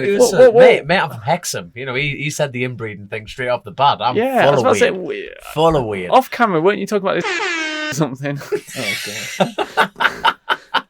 Ash is the keeper. But anyway, there we go. Name dropping on the spot. So yeah, go on then. What else? I tell you what have we missed? What have we missed? Well, there's something. There'll be something we've missed. What's your weirdness? Mate, I'm just weird. Yeah, no shit. But I mean, like, what's something that stands out? I'm trying to think of something. I tell you what, we're gonna bring you back on and get you on with that. There's hundreds of things out. I'm just weird. You've met me, right? Yeah. I'm just full on weird. Everything I do is weird. Used to compete in BMXs. That's a bit different. That's not weird. I'm pretty damn proud of that. X Games sort of thing. No, I used to do freestyle BMX. I used to travel up and down the country. I just mean like unique. That's like most people don't do. Right. Most people don't do that. Especially with right. We're talking about just unique things. Oh, I quite like. So again, talk about OCD. I quite like cleaning things in the sense of like trainers and stuff. So if I wear them, I'll clean them and then I'll put them back into the box and then keep them in the boxes and I don't know. It's just I can't stand people that you're wearing some as well. Like you got your Eddies on and that, and then you go out stand in some mud and that. They are loud. And then just be like, I just spent £70. And I'm going to throw them inside. Like, come on. Anyway, so I've got loads of packs of baby wipes. Not for anything else. Just literally for baby wiping shoes and stuff. Yeah. Hold on. let's talk about. You don't have like a racing nickname, do you? Yours is the Weekend Offender. Yeah. Your race name. Where did that come from? Right. Can I just say, part of me hates it 'cause it's a bit cringy, innit? And I think I mean, most not really. race names. No, it doesn't. No. So basically, the theory is. So right, it's a story. It's not anything really a story. I could cut it pretty short, but like football hooligans, right? Mhm. You know, they're into football. Like, I thought, I'm not actually a massive football fan, to be fair. But I loved their sort of ethic in the sense that hard-working lads, 8 till 5, Monday to Friday, and then they go away for weekends because they're passionate about the sport. Yeah. If they don't get what they want, they kick shit off, and they go a bit mental. And Yeah. But I love the way they dress. I love how they all have their own coloured Adidas trainers for different teams and stuff like that, and how they dress. And to be honest with you, I just thought that the way that their theory on working class guys going away at the weekend, kicking shit off, and then going on back to the jobs on Monday. I like it. I just thought it's so similar to racing in the sense of working class guy goes racing. Sometimes it goes really well, sometimes it doesn't. Sometimes I'll be nice as pie, sometimes I'll be really annoyed. And then you go home and you go back to work Monday. And I thought, I like that. And their sort of football sort of thing is like they're called weekend offenders because they offend at weekends. Yeah. And that was pretty much where that came from. I like that. There we are. But Wait, you Dom the Bomb. Wait, mine's Dom the Bomb. Just rhymes. I actually wanted to be the tarmac terrorist, ripping up the tarmac. Tarmac. But I don't know how Stuart. Right, then we're gonna have to rebrand that. I love it. But I don't know how Stuart Higgs would take that. Yeah. I can't imagine too well. So what about Kaboom. What about if you were going to give yourself a racing nickname? What would you give yourself? What is your racing It's nickname? just Chrissy Rouse. I mean, Chrissy is actually my nickname. My proper name is Christopher, but nobody calls us Christopher other than my mum when I'm getting told off. On Facebook, I'm Crispy, but that's just so the kids can't find us on Facebook. Now, typically, you've just told that to a live audience, so they're going to click that. The kids don't watch it. I don't know. Steve Brung used to call us Rasta from Rasta Mouse because it rhymes with Chrissy Rouse. So I used to just get Rasta. I can't imagine you wearing Rasta clothes. Like. No, not exactly. Or smoking joints. Wagwan. It's a surfer. Yeah, I'm not. I don't know. It's a bit steamy in here, isn't it? Yeah, hot flush. I did actually want to quickly. Oh, God, right. Every time I mention about Dom's race, now if he's had any success, I'll mention it, and he just swerves the question and takes it on. I was speaking about the CRMC because Dom had an extremely. That was like an hour ago. I know, exactly. I know. He had an extremely. Let's change the subject again. He's not very good at taking praise, Dom, so he just deflects the questions or the topic. But he had a very successful weekend down at the CRMC racing. He was on the Davies Motorsport bikes on the 500 and the 350 and absolutely smoked everybody on Sunday.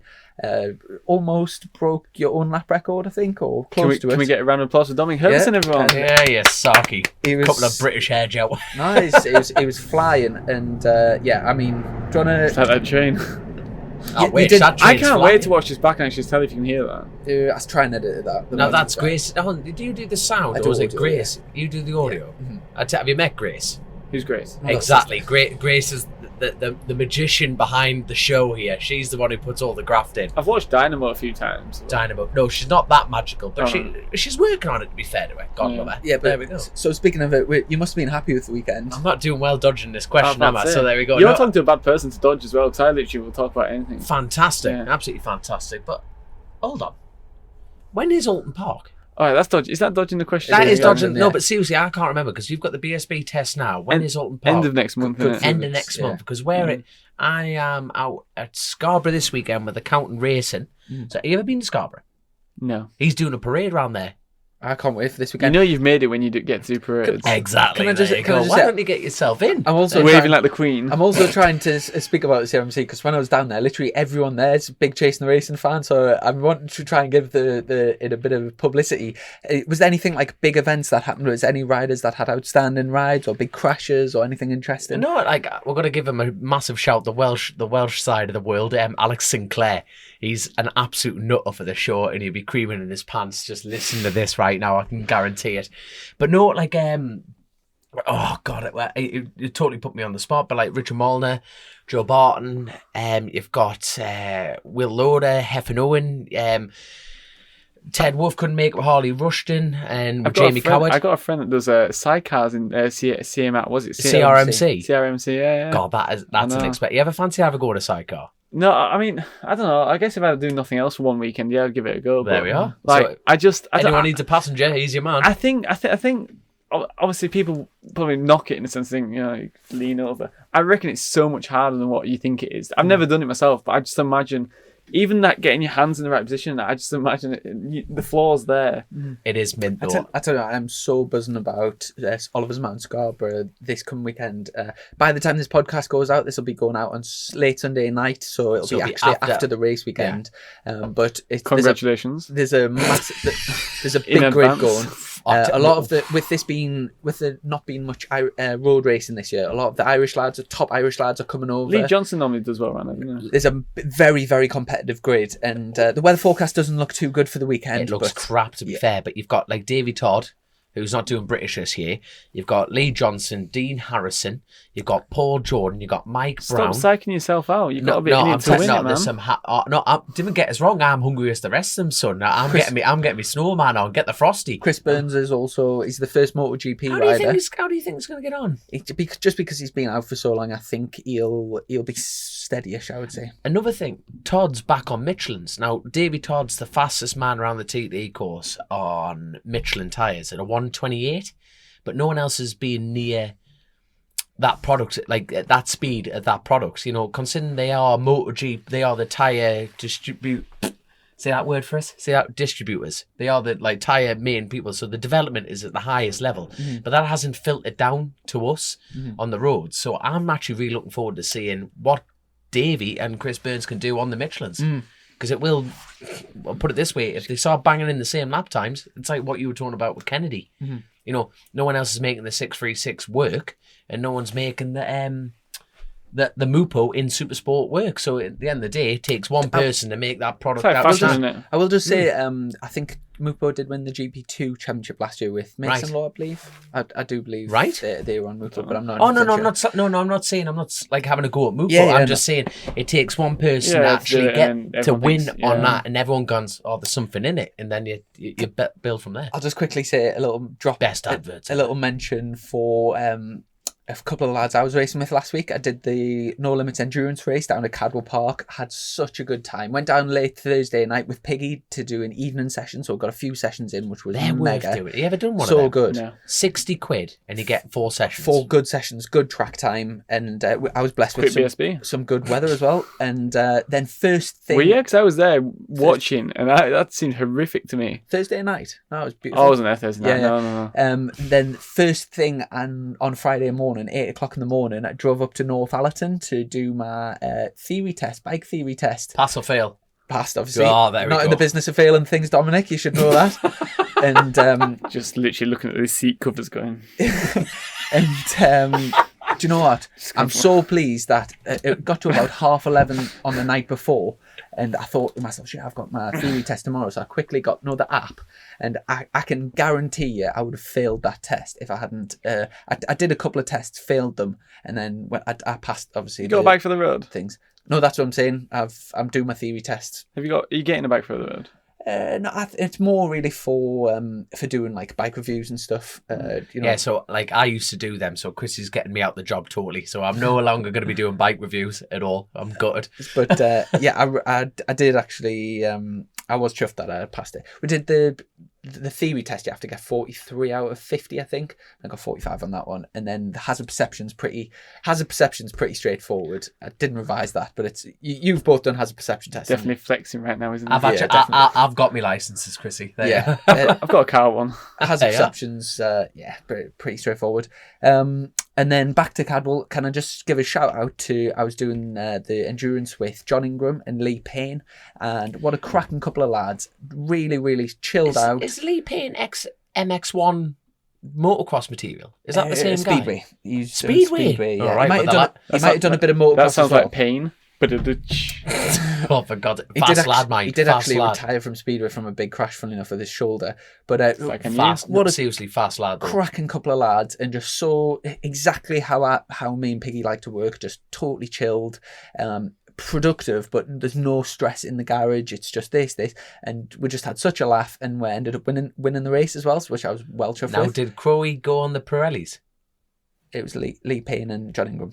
John Ingram, sorry, where Yeah. am I got? Crowe's Listen Crowe's next graphic. time, will you? I do apologise. I do apologise. Getting told off by the Perrier here. So, But kind of, and also about them two, all three of us were within 0.4 of a second. Like our best laps were within 0.4. So I did a 32.0. Ingram did a 32.2 and Lee did a 32.4. So it was like, he's no mug, is he? exactly. We're like just but really consistent, and also, can I just say this. He's now my hero, officially my hero. Richard Stedman used to race with him. He's 52 years old, and after he was teamed up with Tim Neve. Tim led the first stint, pitted. Steady went out to do half an hour stints. Went out to do the second stint, and unfortunately Tim became ill. So when Steady came in from his session, they had Tim ill. Yeah, he was ill. So they got Tim's bike ready. So Steady came in expecting to have a half an hour break, jumped on Tim's bike, then jumped back on his bike, then Tim's bike, then back on his bike. He did 5 half an hour stints back to back, and the only people that beat him were BSB riders. He finished 8th overall. And this is the best bit, right? Around Cadwell Park of all places as well. He did, 2.5 hours without a break. It is literally unbelievable. And the best bit about this whole thing, right? After my first stint, I had a full hour's recovery. Then went back out. I did a flying lap, and actually passed Steady going on the start-finish straight. So I was on the right-hand side of him, and I would say I'm like pretty decent into turn one. Brake quite late, trail all the way in. So I broke where I would usually going in. Steady stuffed it up underneath me and pushed us out wide into Go turn on, one. Steady. 52. This was putting a BSB rider in his place. Good lad. Over an hour after he'd been on the track by himself. There's nothing steady about Steady. That's because he couldn't feel his brake lever at that point. But can I just, sorry, Chrissy, I just cannot brake anymore. Can I just say, Steady is now officially my hero. And Steady, just, if he is listening on the show? Yeah, if he is listening, I just want to say, if anyone knows Richard Stedman, drop him a message and just congratulate him, because obviously it's not very well followed, the No Limits endurance race, but that is unbelievable.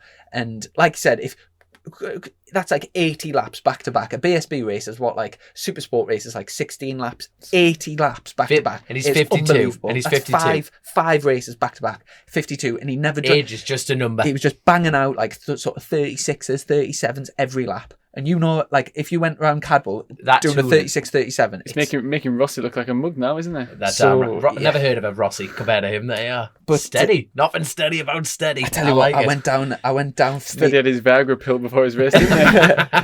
me and Tom Ward went down into Louth for a kebab on the Friday night, I think it was. Bloody hell, that was an experience. We went into some beer garden. I've never known anything like it. There was just everyone just knew everyone, and there was like massive domestic just scream. We literally sat there and there was just like tables screaming at each other like for the first full 30 minutes, and then we just had to get out. So if you ever get into Louth, I think it was Oliver's we were at. It's definitely the place to be in Louth. But also, before we wrap things up, did you get to see MotoGP last weekend? Yes, I did. Yeah, hell of a race. Honestly, and I love the idea of doing what they call stop races where you jump off the flag to flag. That's I like it. Rossi says they're dangerous. I'm a Rossi fan. It's only because he's aching when he gets off and stumbling into his bike and crocking his leg back on the other one. I'm joking, by the way. I know there's some massive Rossi fans across the world because it's great guy, probably. But like you say, the flag to flag system, it just entices. It was a mess, though, wasn't it? It was a mess. But that's it was great. It was entertaining. Can you just do me a favour, because I only caught the last 2 laps? Give us a quick rundown what actually happened. From the start, I honestly don't know much about the start. All I know is it started raining. Slicks, they were banging out Quattararo, and it was getting really, really comfy. Started on dries. Miller, so it started raining. Miller went straight on into the gravel trap. Here's a question. Why was it flag to flag if you start on dries? Did they know it was going to rain? Yeah, no. So basically, when the flag gets shown, then you can pit, can't you? Right. Yeah, but why was it not red flag then? No. That's the whole point of the flag. So basically, they put a flag out saying you've got the choice to go in. Now, what they did on the slicks. So in MotoGP, do you never get a red flag rerun then? No. If there was an incident, so when they put the flag out with the conditions changed, that flag from the clock of the course is going, look, you can now come in and swap bikes. So now, to be fair to them, they put that flag out proper early. Miller took the lead because he's massive Billy Big Balls from Australia, and he just went in so deep. And Quartararo played it really, really safe. Not take that back. It's not like he dropped miles off the grid, but they went for an extra lap till the point of it was absolutely howling down with the They were tippy-toeing around that flat. Oh, they were, weren't they? And then I think a couple of people came in early to sacrifice for the time. And then Miller speeded through pit lane, so he got a 2 long lap penalty, which I thought was pretty impressive. The fact that, because it's like an extra 4 seconds, they say roughly, and like he caught up in like half a lap. Like his lap time was so similar to Quartararo's, who was leading at the point, even doing his long lap. It was unreal, but then it became bone dry. I mean, with eight, like these are the laps you would have walked in on, and it would have been 8-9 laps on these Michelin wets, and the sheer fact that normally a tyre would delaminate. Rins took the front literally as he left pit lane. Oh God, that was straight off the warm. So they're allowed now in those rulings. Normally, what they've done in the past is say you're not allowed tyre warmers and stuff like that. But like he had 3 crashes, didn't he? No, 4 crashes that weekend. He's had 3 in a row now in the races, hasn't he? 3 in the championship. I think that weekend he had 3. You know what I mean? It just wasn't his weekend. You know, but like you say, it's his championship is totally and utterly stuffed. Did Mir crash? Yeah, Mir crashed. Yeah, before they came into pits. And more importantly, so when they did the bike swap, guess who was leading it? Marquez. And you just think, yeah, but there's a bit of controversy about that, because I'm happy Marquez is back. You know what I mean? I think everyone says, it's made it boring now, but MotoGP is about being the best of the world, and I think you got to beat the best to be the best. Okay, yeah, he's not there yet, but long story short, I'm happy he's back. But there was a bit of controversy about that, because he cut the pit lane entry. There's a white line, and Fabio was on it, and he sort of cut it, and no one picked up on it. Especially like obviously now in an era where if you touch the green, lap cancelled, stuff like that. So yeah, I don't think anything will happen from it. But I saw a few people kicking off online about that. But yeah, and then Quartararo went to the wrong bike essentially, which I thought, I mean, it's a mistake anyone can do. But to get a long lap penalty, because they dragged his bike away before Vinales got there, so it wasn't. I know, but it's like one of the rules that you went to the wrong one, it's dangerous. You get a long lap penalty for it. That's the thing. There's that many tolerances at the high end level. You have to stick with the rules, which is fair enough, and it makes it definitely more entertaining for us sitting on the sofas, without a doubt. But I tell you what, Marquez, when do you think he's going to get the confidence back? In your opinion, as bike fans, is his confidence shaken? More importantly, as racers, do you think his confidence is shot? Marquez. Are you going to take this one? Or? No, you can. Safe. Or do you think it's the Honda? Do you know what? Like, I didn't know. I was literally 50-50. You know, because everyone said, will he come back like the old Marquez, or will he come back steady? I genuinely didn't know. I was expecting him to come back full. The way that he went, even Portugal, the first lap he was nearly leading it. You know, don't get me wrong, his arm hurt. Obviously, it ached, and he dropped right back to 10th or something, which is still a great result. I know it wasn't. It was like 7th. I can't remember. Yeah, anyway, and again, Jerez, he threw himself at the barrier trying, and I think he had 2 crashes in that race, in Le Mans. And you know, I think the first one was a big one as well. Yeah, he's had some big crashes. I think he doesn't. I think he wants to be back at the front desperately. I think it'll happen. No, it'll definitely happen. But it's like his confidence thing. It's like, for me, it's like you've got the world's best rider, and it's definitely humanised him. I don't at the moment he's humanised, because like, you know what, a year ago it was like, my God, you know, before his crash it was like no one's going to get near him. He was the unshakable rock in the sport, and now it's like. But don't you think, like, I mean, don't get me wrong, he's back, and he was always going to be, you know. He was always going to. I think no matter what happens now, literally no matter what happens now, he'll always be in like sort of like that legend category for what he's done. But I think last year, like say, it just shows how quick, and it's like BSB, it's like any championship, how quick you go from being someone everyone talks about to someone you get forgotten about, in the sense of like, you know, you have one bad season or one season, like, you know, Marquez was top of the world, had one injury, next thing you know, he might never race a bike again. You know what I mean? It's a proper ruthless sport. And just to highlight how ruthless it is, this time last year at the French Grand Prix, Jake Dixon nearly won his first Grand Prix, lead and crashed. This weekend he qualified 26th and finished, I think he was about 18th, but he pretty much the only people he was ahead of was the people that like got long lap penalties who crashed. I was watching BT Sport, and they were all talking about how like a lot of riders, Vinales is one as well, like they'll talk his mental state is maybe a bit more unstable than others. And Miller, he sort of cancelled his Twitter account. I said, like, don't get me wrong, I don't get it because I'm not really that well known at all.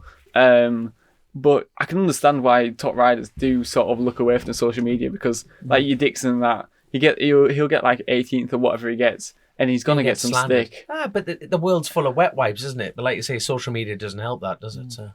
But yeah, I mean, good race though. I watched it. Oh, Here's a real nerdy question for you, really, Dom. Going ahead to Oliver's Mount, it's just sort of popped in my head here. I was aware that Dean Harrison had moved to Dunlops for the TT. Do you know what he's like? You mentioned Davy Todd's going on. Did he say Michelin's? He's on Michelin's for 600. Oliver's Mount on the 600. Yeah, he's got a Super Twin entry as well. Right. But I don't know what bike he's on. Is there any road racing going ahead this year? Yeah. Oliver's Mount, Armoy, and the Macau Grand Prix. So out of the China, out of the main riders at Oliver's Mount, who goes on what tyres do you run? Metzler's. Right, and what about Dean Harrison? Dean Harrison is on Dunlops. Now I tell you what's interesting. He won the Dunlop Senior last time we were at the Isle of Man on Metzler's, but he will bang out 135s. Dean Harrison on Dunlops. I will put money on it. I was saying this to Michael Dunlop, and sorry, like again, he's a Dunlop man. You're talking about one thing, and then we end up talking butting in on top somewhere. But don't you think when we go to the TT, hopefully in 2022, which I think is probably looking likely, the lap times, then because it's been like 2 years, if not 3 years, 2 missing. By the time we get there, miss it. I think like that a lot. Them first laps that people go back on, especially maybe not necessarily like your Dunlops or whatever, but like in DC racing, your Mike Norburys and yourselves and that. Like, I think obviously you watch your onboards and you won't forget your clips, but them lap times, because I remember Hickman, he did 130 almost instantly on his like first practice night. Dean Harrison was 132 straight away, wasn't he? Like on either first night, second night. I just have a feeling that they're going to be like back down to the 126s, especially for the first few days or whatever. 100%. Now, not 26s for me. No, but I tell you what, honestly. And the road riders that do BSB, like your Harrisons and Hickmans, and the ones that don't do track racing, I think like are gonna have so much difference in sense of massive. And that's why I'm so grateful to Chris and Dean for putting me on, like giving me the track time on the big bike. Keeping sharp. And it's for me, it's a little balance of not breaking their bikes and keeping them right, but they're great lads and they're giving me a great opportunity. And the accountants have keep me on with the roads on the 6 and the twins. So I'm very lucky, and I'm hopefully going to be in that bracket to be that higher up. But like you say, it's definitely going to be it's going to be a learning curve again. And even the fast lads, they're not going to be. It's going to be a steadier progression. Is Jamie Coward there on the twin? Jamie Coward's, he's the one to beat now. I'm not sure if Dean's on a twin. Dean Harrison, I'm not sure. Jim Hine gone? Jim Hine, so he's definitely a threat. Massive. I tell you what, that it's going to be for a footpath of a track. It is going to be so tight. And I mean, as far as spectating, it's going to be the event to be do. Good look into turn 1. Who do you see? Yeah. Who do you see as your top three? Like threats in Supersport and top 3 in. It's not just 3. I'm not just saying that. I mean, it's like, my God, you got Lee, Dean. The Spectator's going to be there. James. Spectators, so they've actually upped the numbers as well. But as far as a track dynamic, that is the most frustrating thing about Oliver's Mount qualifying. And I wear my heart on my sleeve, and I'm very honest, I'm shit at qualifying. If you're not in the front 2 rows, mere hairpin is that tight. If you're mid-grid, the front lads are halfway up the hill. There is nothing you can physically do from that position. You're watching them go. I remember that famous clip. It must be in like 2012. Someone sent it into turn 1 and they took the whole field out. It was like domino effect. I just imagine like if someone like yourself gets a shit qualifying, frustrated, someone breaks in front of you and you are slamming them. Like it's dominoes. That's exactly it. It's it is a different game. You've got to but that is the frustrating thing. And I've heard a rumor on the rumor mill that they're not doing rolling grids, and I'm hoping that changes. What? So they never do rolling grids. So rolling grids. So like normally what they've done in the past is where they go off your lap time. So if you're mid grid, like watching everyone piss off, your incentive is to try and push up the grid for the Sunday race. You know what I mean? So you think you've got to dig in and get your lap times up. So from lap time up position. Lap time? Yeah. So, but what I've heard is, at the moment, now I think it's the clerk of the course discretion to change that situation. But if you get held up on a hot lap or anything like that, bear in mind you only get 4 or 5 laps in qualifying. It's proper. You haven't got any time to make up for that. If you're in a bad pack, you're stuffed. But really, if you're at the back of the A group, you're like, well, Well, you want to be pushing for wins. I remember at Northwest. I can't remember what year it was, but someone didn't qualify. A front runner didn't qualify very well, and because you got your two waves, haven't you? Yeah. And so he was starting at the front of the second wave, and he ended up winning the race because he was way faster than wave 2 and could just do his own thing. Yeah. And I remember loads of teams were kicking off saying he did that on purpose so that, because whilst the front group were all battling away on lap times, he was doing his own thing, and he knew that. And I don't know whether it actually was like that or it genuinely was just one of those things that would just happen. But it's one of those, like, I remember Dan Neen did that at Cookstown one year because he had such a clean run, like you say, because it's such a compressed lap. People were passing, duffing each other up, and Dan Neen just went boom, boom, just got in a rhythm, and he absolutely pissed that race at Cookstown. Absolutely, he was riding for John Burrows that year.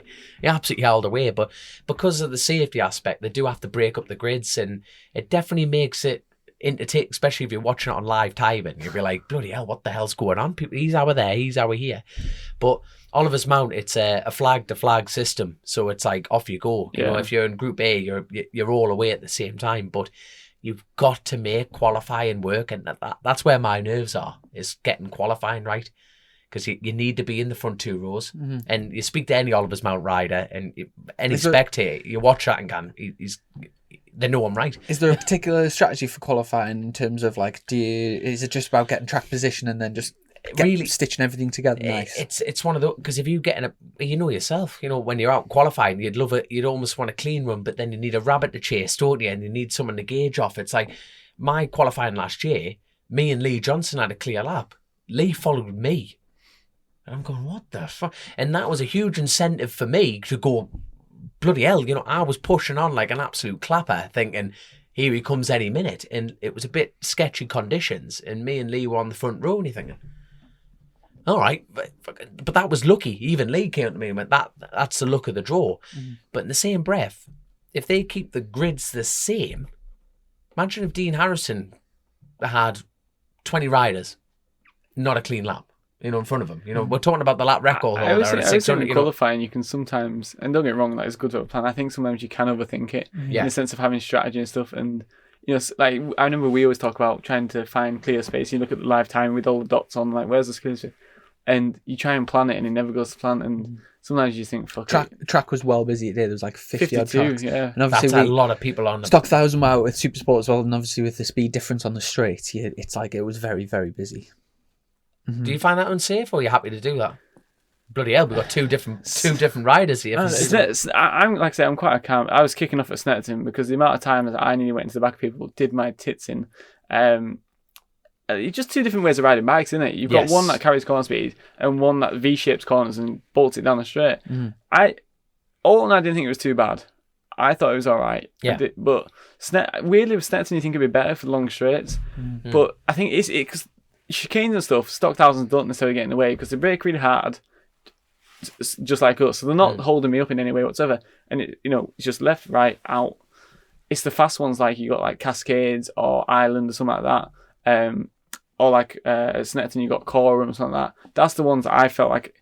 But it's just about, but then you look, then again, you slap yourself in the face and say, you're testing, you know what I mean? It's not what you're doing. You're stressing them out about something that literally isn't that big of a deal. I tell you what, you need to make an apology actually for, do you know, can you There's remember? loads of apologies. Papa Smurf from things. I'm getting so much shit off him because every time I see him, he thinks it's me that said it. And I'm saying, oh, for God's sake, if you listen to this, get over it. It's a point of reference to a big and blue. I said it's Dom.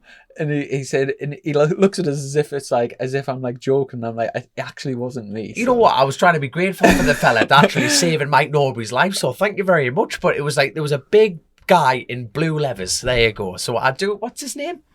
I pass. But that bloke there, right? I would look down the lens. I do apologise. I do know it's CT racing. It wasn't anything derogatory. You know what I mean? But for me, I've got to put something with something to remember. Last time my hand out. That team is real well turned out. They've got I think BMW, Kawasaki, and a Suzuki, a little bit like DC, and the suspension. I think it's called Bulletin suspension. It's like it's come from car racing. Steve Plater's their test rider. Really? Yeah, and Sonny Wilson's, I think, involved in developing it, and it's like not a very well known suspension in the motorcycle racing world, but they use it for the endurance, and they do pretty well on it. There we are. No, well, good luck to the team. Never watched a Smurf movie. All that, you just got that out. No, you were about you calling him Smurf, and I was like, no. Basic. There was a guy that was just listen to the episode. There you go. No, I apologise. Talking random stuff. I'm just playing with this can because that's what I do. Honestly, I can't Anyway, so someone told me the other day that if you know the can tips, if you put that into the can, it keeps it fizzy. Did you know that? Shut up, man. I know. But then again, I think if I'm going to go like that, I'm just going to swallow it. You're going to swallow it down and choke But that's what I got told. That it keeps it fizzy. Don't know if that's true. You're probably better with that science stuff than I am. But we'll find that out in the next episode. I tell you what, one thing that you've both got in common is you've both got sort of clubs. Like we're on here, we talk about Dom's 130 club all the time. Do you want to give your 97 club a little bit of a shout out? Yeah. I do believe my dad and Kev are members or were members last year. So thanks to Marty and Kev. I know.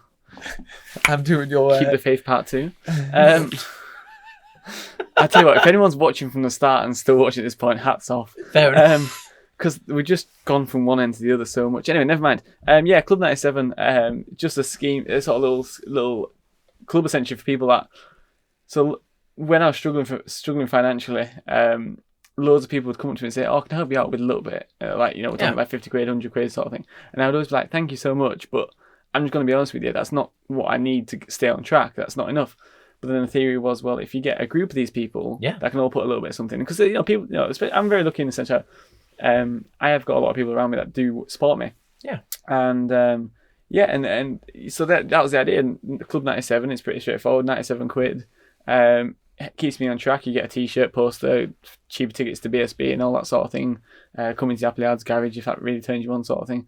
And which for people that are into bikes, it does. Yeah. And it keeps me on track. So no, honestly, it saved my ass that a couple of years ago, and we still do it today. And it's again in the tiers of sponsors on the biggest to smallest. I think if Club 97 is a sponsor, it's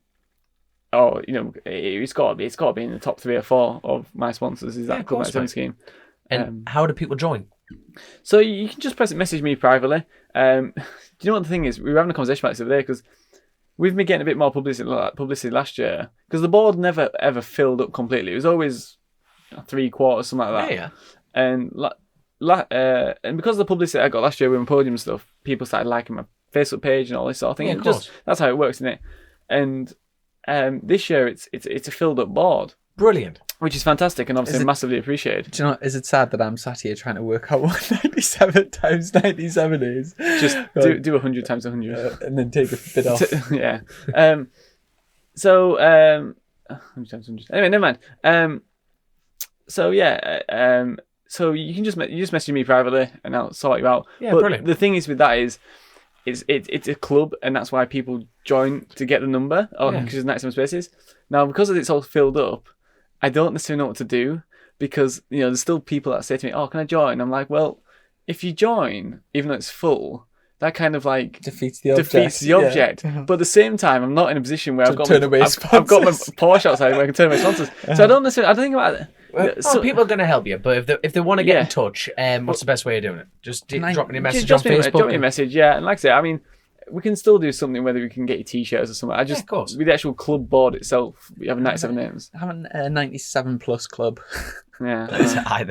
The board on the extra there. Well, it's 2021 and you got plus size models. You can get plus side boards. Well, that's the one. Absolutely mint. But I tell you what, one thing, I just keep getting random things in my head. I had such a good day on Sunday. I've got a special thank you to Aaron Summers, Speedway rider who had on the podcast a while ago, but he took us up I went up with Paul Wheatley from NGK. Yes, I thank you, Paul, by the way, for the spark plugs for me 500i. You're a legend. Thank you so much, mate. Passionate in that then. Oh God, I know that sauce running crisp, mate. Absolutely crisp. Me and Paul went up to it was Duns, which is it's quite near Scotland. Berwick. It's on the Scottish borders, and there's a little speedway practice track, and Billy Bold came. How did that little princess get on then? He was mint. He's got mint. That's defeated defeated it now, wasn't it though? Because we had £100 bet who would do a quicker lap.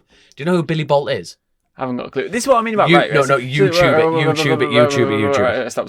This is my problem. I'm talking about racing. So in BSB, obviously I'm a very happy person. If you want to come talk to me, I'll come talk to you. And I'll never say someone's not.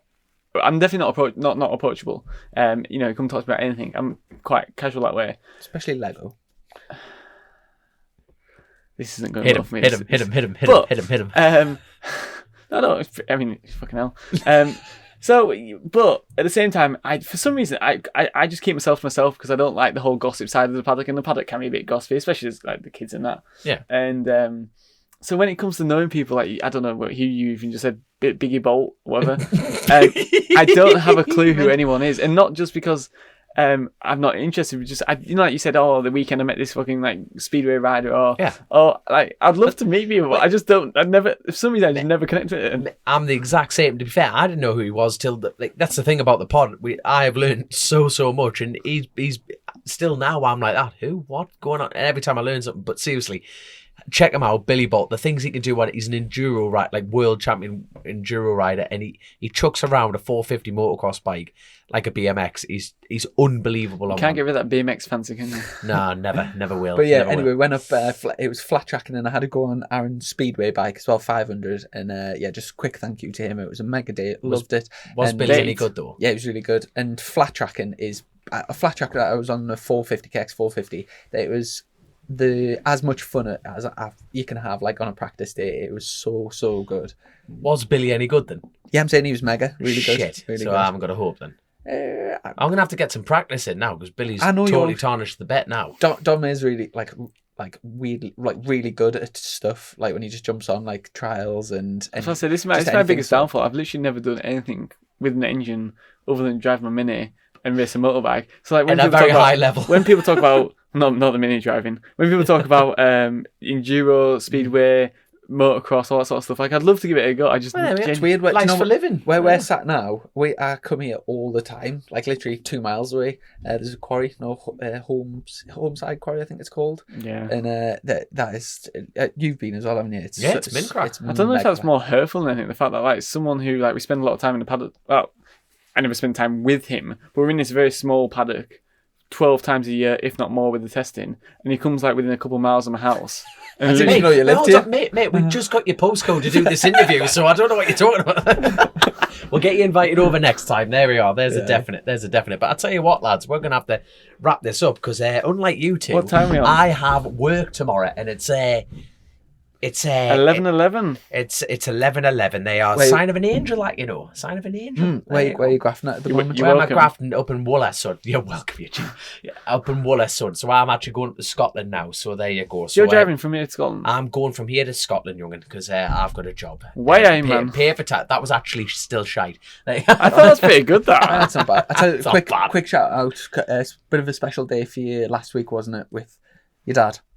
Oh God, so no, thank you. You're on the ball today. And Mark Hubbard from Mac Mark Tools. Hubbard, Mac Tools. I'm there keeping you you right on this go. one, Dom. I'm glad this notepad's here. There you go. And Deaf and Glory Tattoos. There's a sponsor coming on board with me this year. Thank God for You're them. sponsored by a tattoo company. Yeah, damn right I am. How cool Have is you got that? a tattoo? No, because my mum's watching, so no, I don't. But anyway, You've got a Smurf in Mark his Hubbard. house. Smurf. Yeah, I've got a Smurf tattoo on my chest. What the hell were we talking about? Mark Hubbard, Mac Tools. Mac Tools, thank you so much for the hoodie. It's like chasing the racing one. It's absolutely class, man. Fair. Absolutely class. And my dad, that was it, my dad. So John Chapman had a test day at Blighton Park. It's a track that's owned by Janetta. Have you ever been to Blighton Park? You ever heard of Blighton Park? I never have heard of it till I went there. It's actually a really good practice track. And I was going around the 250. RS 250, absolutely awesome two-stroke thing. And I was going around on that, and my dad crashed last 2019 at the Classic TT. Engine seized on him, tipping in mountain box. He went in the side of a mountain at 120 mile an hour. He should not be here. That's the truth. And his femur was obliterated in the 3 bits. So he God, hasn't I been- love road racing, man. I know, honestly, but my dad's raced my entire life. But anyway, he wouldn't change it for the world. And this is the first time he's been back out on a bike. He's been doing a bit of road riding, which isn't the same. But the first time he's been back out at Blighton, bear in mind, he's still got the metal work in, hasn't done anything for 2 years. He was really, really bad shape, mate. He was probably banged up. One lap, got his eye in. Next lap, he was absolutely hammering round Brighton Park. Never been to the track, nothing. And it's just, for me... Showing you up. Oh, totally. And it was just a huge confidence thing for myself more than him. Proud son moment. Oh, honestly, but the thing is, you just think, he was in such a bad state and you're thinking, please just go right. You know, It's the whole Marcus thing again, isn't it? It is, but the thing is, within one lap, it was just like, boom, age is just a number, and it was just him and the smile on his face, and you just think, this is class. And at no point has he ever thought about giving up racing because it makes him happy. And it's just so good to see him back on a bike, and more importantly, his leg is in such good shape now. And you'll hate me for saying this, but my old man's 60 plus the VAT, and he's got metalwork in, but the bone's grown that well. He can get the metalwork out, so that means, you know, he can get back to racing hard. Because if he had another crash with the metalwork in, he would have lost his leg. Because if he warped that metalwork, it would have been inoperable after that. So no, he's a legend, my old man. Like, I mean, he really is. Again, like, I know we're trying to wrap this up, but like I was about to say, just on a similar sort of topic to that, I always think about racers, how like we all want to make it a career and all that, and then even though that's what we're wanting to do, we actually just enjoy racing as well. And then when it becomes the point of actually, say that if you don't quite make it, you don't get the opportunities, you don't get the financial backing, and it just becomes a really expensive hobby, having to stop that and then get a normal 8 to 5 or whatever job, I just imagine, you know, like say you're talking about your dad who's like 60 or whatever he said, and he's still like, motorbike racing makes him so happy. I just think it's just hard for motorcycle racers to do that for so long. Like, I know you've been racing since you're little, I'm racing since little, to do something for so many years and then be like, actually, we didn't make it in the end. Let's just call it. You know what I mean? Like, everything else in life. It's a tricky topic. I could not agree more. My biggest fear is like, yes, I would love to be a professional rider and get paid, but that's doesn't matter. My fear is having to stop racing or not being a part of racing. That is genuinely my biggest fear. It's not being able to race a motorcycle. I think my fear. I don't know. I think obviously there is a fear of just not actually doing it anymore, which is obviously, you know, it's fine, but at the same time, it's a tough one, isn't it? Because you love it so much, and you don't want to let it go. And I think lockdown was good because I think because I've got a few friends who do club racing, and they said because of lockdown the first time round, you do 6 months where you can't race a bike, and a few of them said, "Do you know what? I think there's other things in life I want to do instead." Me personally, I was craving it. I was like, "Oh my god, it's been so long." You know, so I that definitely showed me that if I was going to stop, it would probably be the wrong decision as of right now. Whereas some people didn't seem to have the sort of desire to do it. But I just imagine just out of your control being told, right, that's it. You know, and my dad's always talked about it, saying like, oh, you could get into maybe something else, something similar like downhill mountain biking or something like that. And it's just not the same. I struggle to find, because people say skiing's kind of similar, but it's different though, isn't it? Like, what could you do if you're going to stop? There's a question for you. If you're going to stop doing motorcycle racing, you had to replace it with something else, what would you do?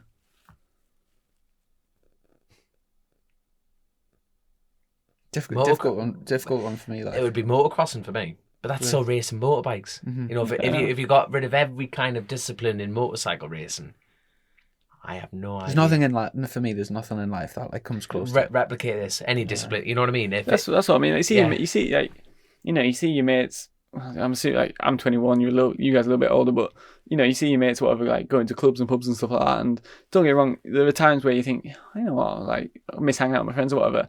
But like, I never craved it personally. I've never been there going, I need to get out club. God, I want to go out. You know what I mean? Like, I've always thought it's not like one or the other though, is it? Like I've always. What I'm saying is, like, people like have their things that they absolutely love. Yeah. And I don't know. Everyone grows older, and you look a bit daft in the club at 30, but. You know, like, what do you do when you stop? Like I say, it's just interesting, isn't it? What do you do when you stop racing? And I can imagine for a rider, it's really tough. You know what I mean? That's done it for so long. But my God, are we going on some topics at the moment? It's got a bit depressing, actually, hasn't it? We're not questioning. Actually, imagine Chris is the most miserable teacher after. Hello, class. Now, I tell you one thing. I did a podcast with Bradley the other day. Just a quick thing. I got to meet one of our patrons today for the first time, Wayne Sherwood, who sent me a very... He's a club member as well, 130 club member. Yep. So there you go. Sent us a very generous donation towards my racing fund last year, so it was lovely to meet him in person. And it's, you know, with this podcast, it's very weird, Brad, because it's kind of grown a lot during lockdown, and because there's been no fans at the racing, we're kind of grown a bit of a community, but not actually face to face meeting them. And it's so nice to, you know, we get questions from patrons and stuff, so you get to sort of know them online. But it's really nice to put it. So please, if any of our patrons or any of even just listeners are at any of the race, and all of us out, whatever, please do come and introduce yourselves. But I just wanted to say special thanks to everyone. Please follow me on my social media accounts. I have literally no followers. Yeah, go on. Give your social media accounts a plug. Is it not Brad's Perie? I think Instagram's a weird one because my dad set it up when I was younger. It was like Brad's number 97. Instagram Brad Perie 97. That's pretty much it, really. I don't think I know Snapchat anytime soon. Now we'll be like, I don't know. Unless, like, say, I don't know what your viewers are like. Sort of, you know, you might be like, never mind. We'll just skip past that. Won't we? We'll do it for you. I'll put the tags in. And also, I just wanted to say quick, we're on 490 ratings on Apple Podcast. It would be really nice to get to the 500. Only so if you haven't left a review, we would really appreciate you. If anything's going to get the reviews in, it's you. It's got to be this one, hasn't it? It's 100%. Only 5 stars. Only 5 stars. Do you never get that little lad back on the podcast? Wait, shut up, man. Everyone will be having it back on. But seriously, I need to go to work. So this has been absolutely. I am shattered, but not. I don't think you being shattered makes any difference because, like, I bet you have like 3 hours sleep and wake up and go, "Why, man? Good morning, lads." And like, you got it, haven't you? It's called having a job, mate. I wake up like, all right. Don't talk to me before 10, please. I'm not. Sounds familiar. This is why you're both championship contenders, because you like having a lie in. There you go. But hey, all seriousness, no, thank you so much for meeting up with us, doing the show, and good luck with the season. Good luck at Scarborough. Thank you very much, mate. Big thanks to our patrons and our sponsor, Colchester Kawasaki, and really looking forward. We'll get a podcast sorted at Scarborough. I'll leave that for you to get sorted. And I sorted this one. Well, you've got another one to sort. Fuck, I'm busy racing. Fuck up. No. Well, you know everyone there, so no, I don't. No, I don't. You'll find someone we'll find someone interesting in. Get a Marshall. That'd be pretty cool. It would be a good. Marshall's perspective of racing. No, definitely. We'll get Andy Hayes on there. Job done. Ring him up. He likes you. He doesn't like me. So there you go. Lovely. But thanks everyone, and like I said, I'll second that. Best of luck this year, and take care, everyone. You too. Cheers, mate. See you in a bit. Click, buy, deliver.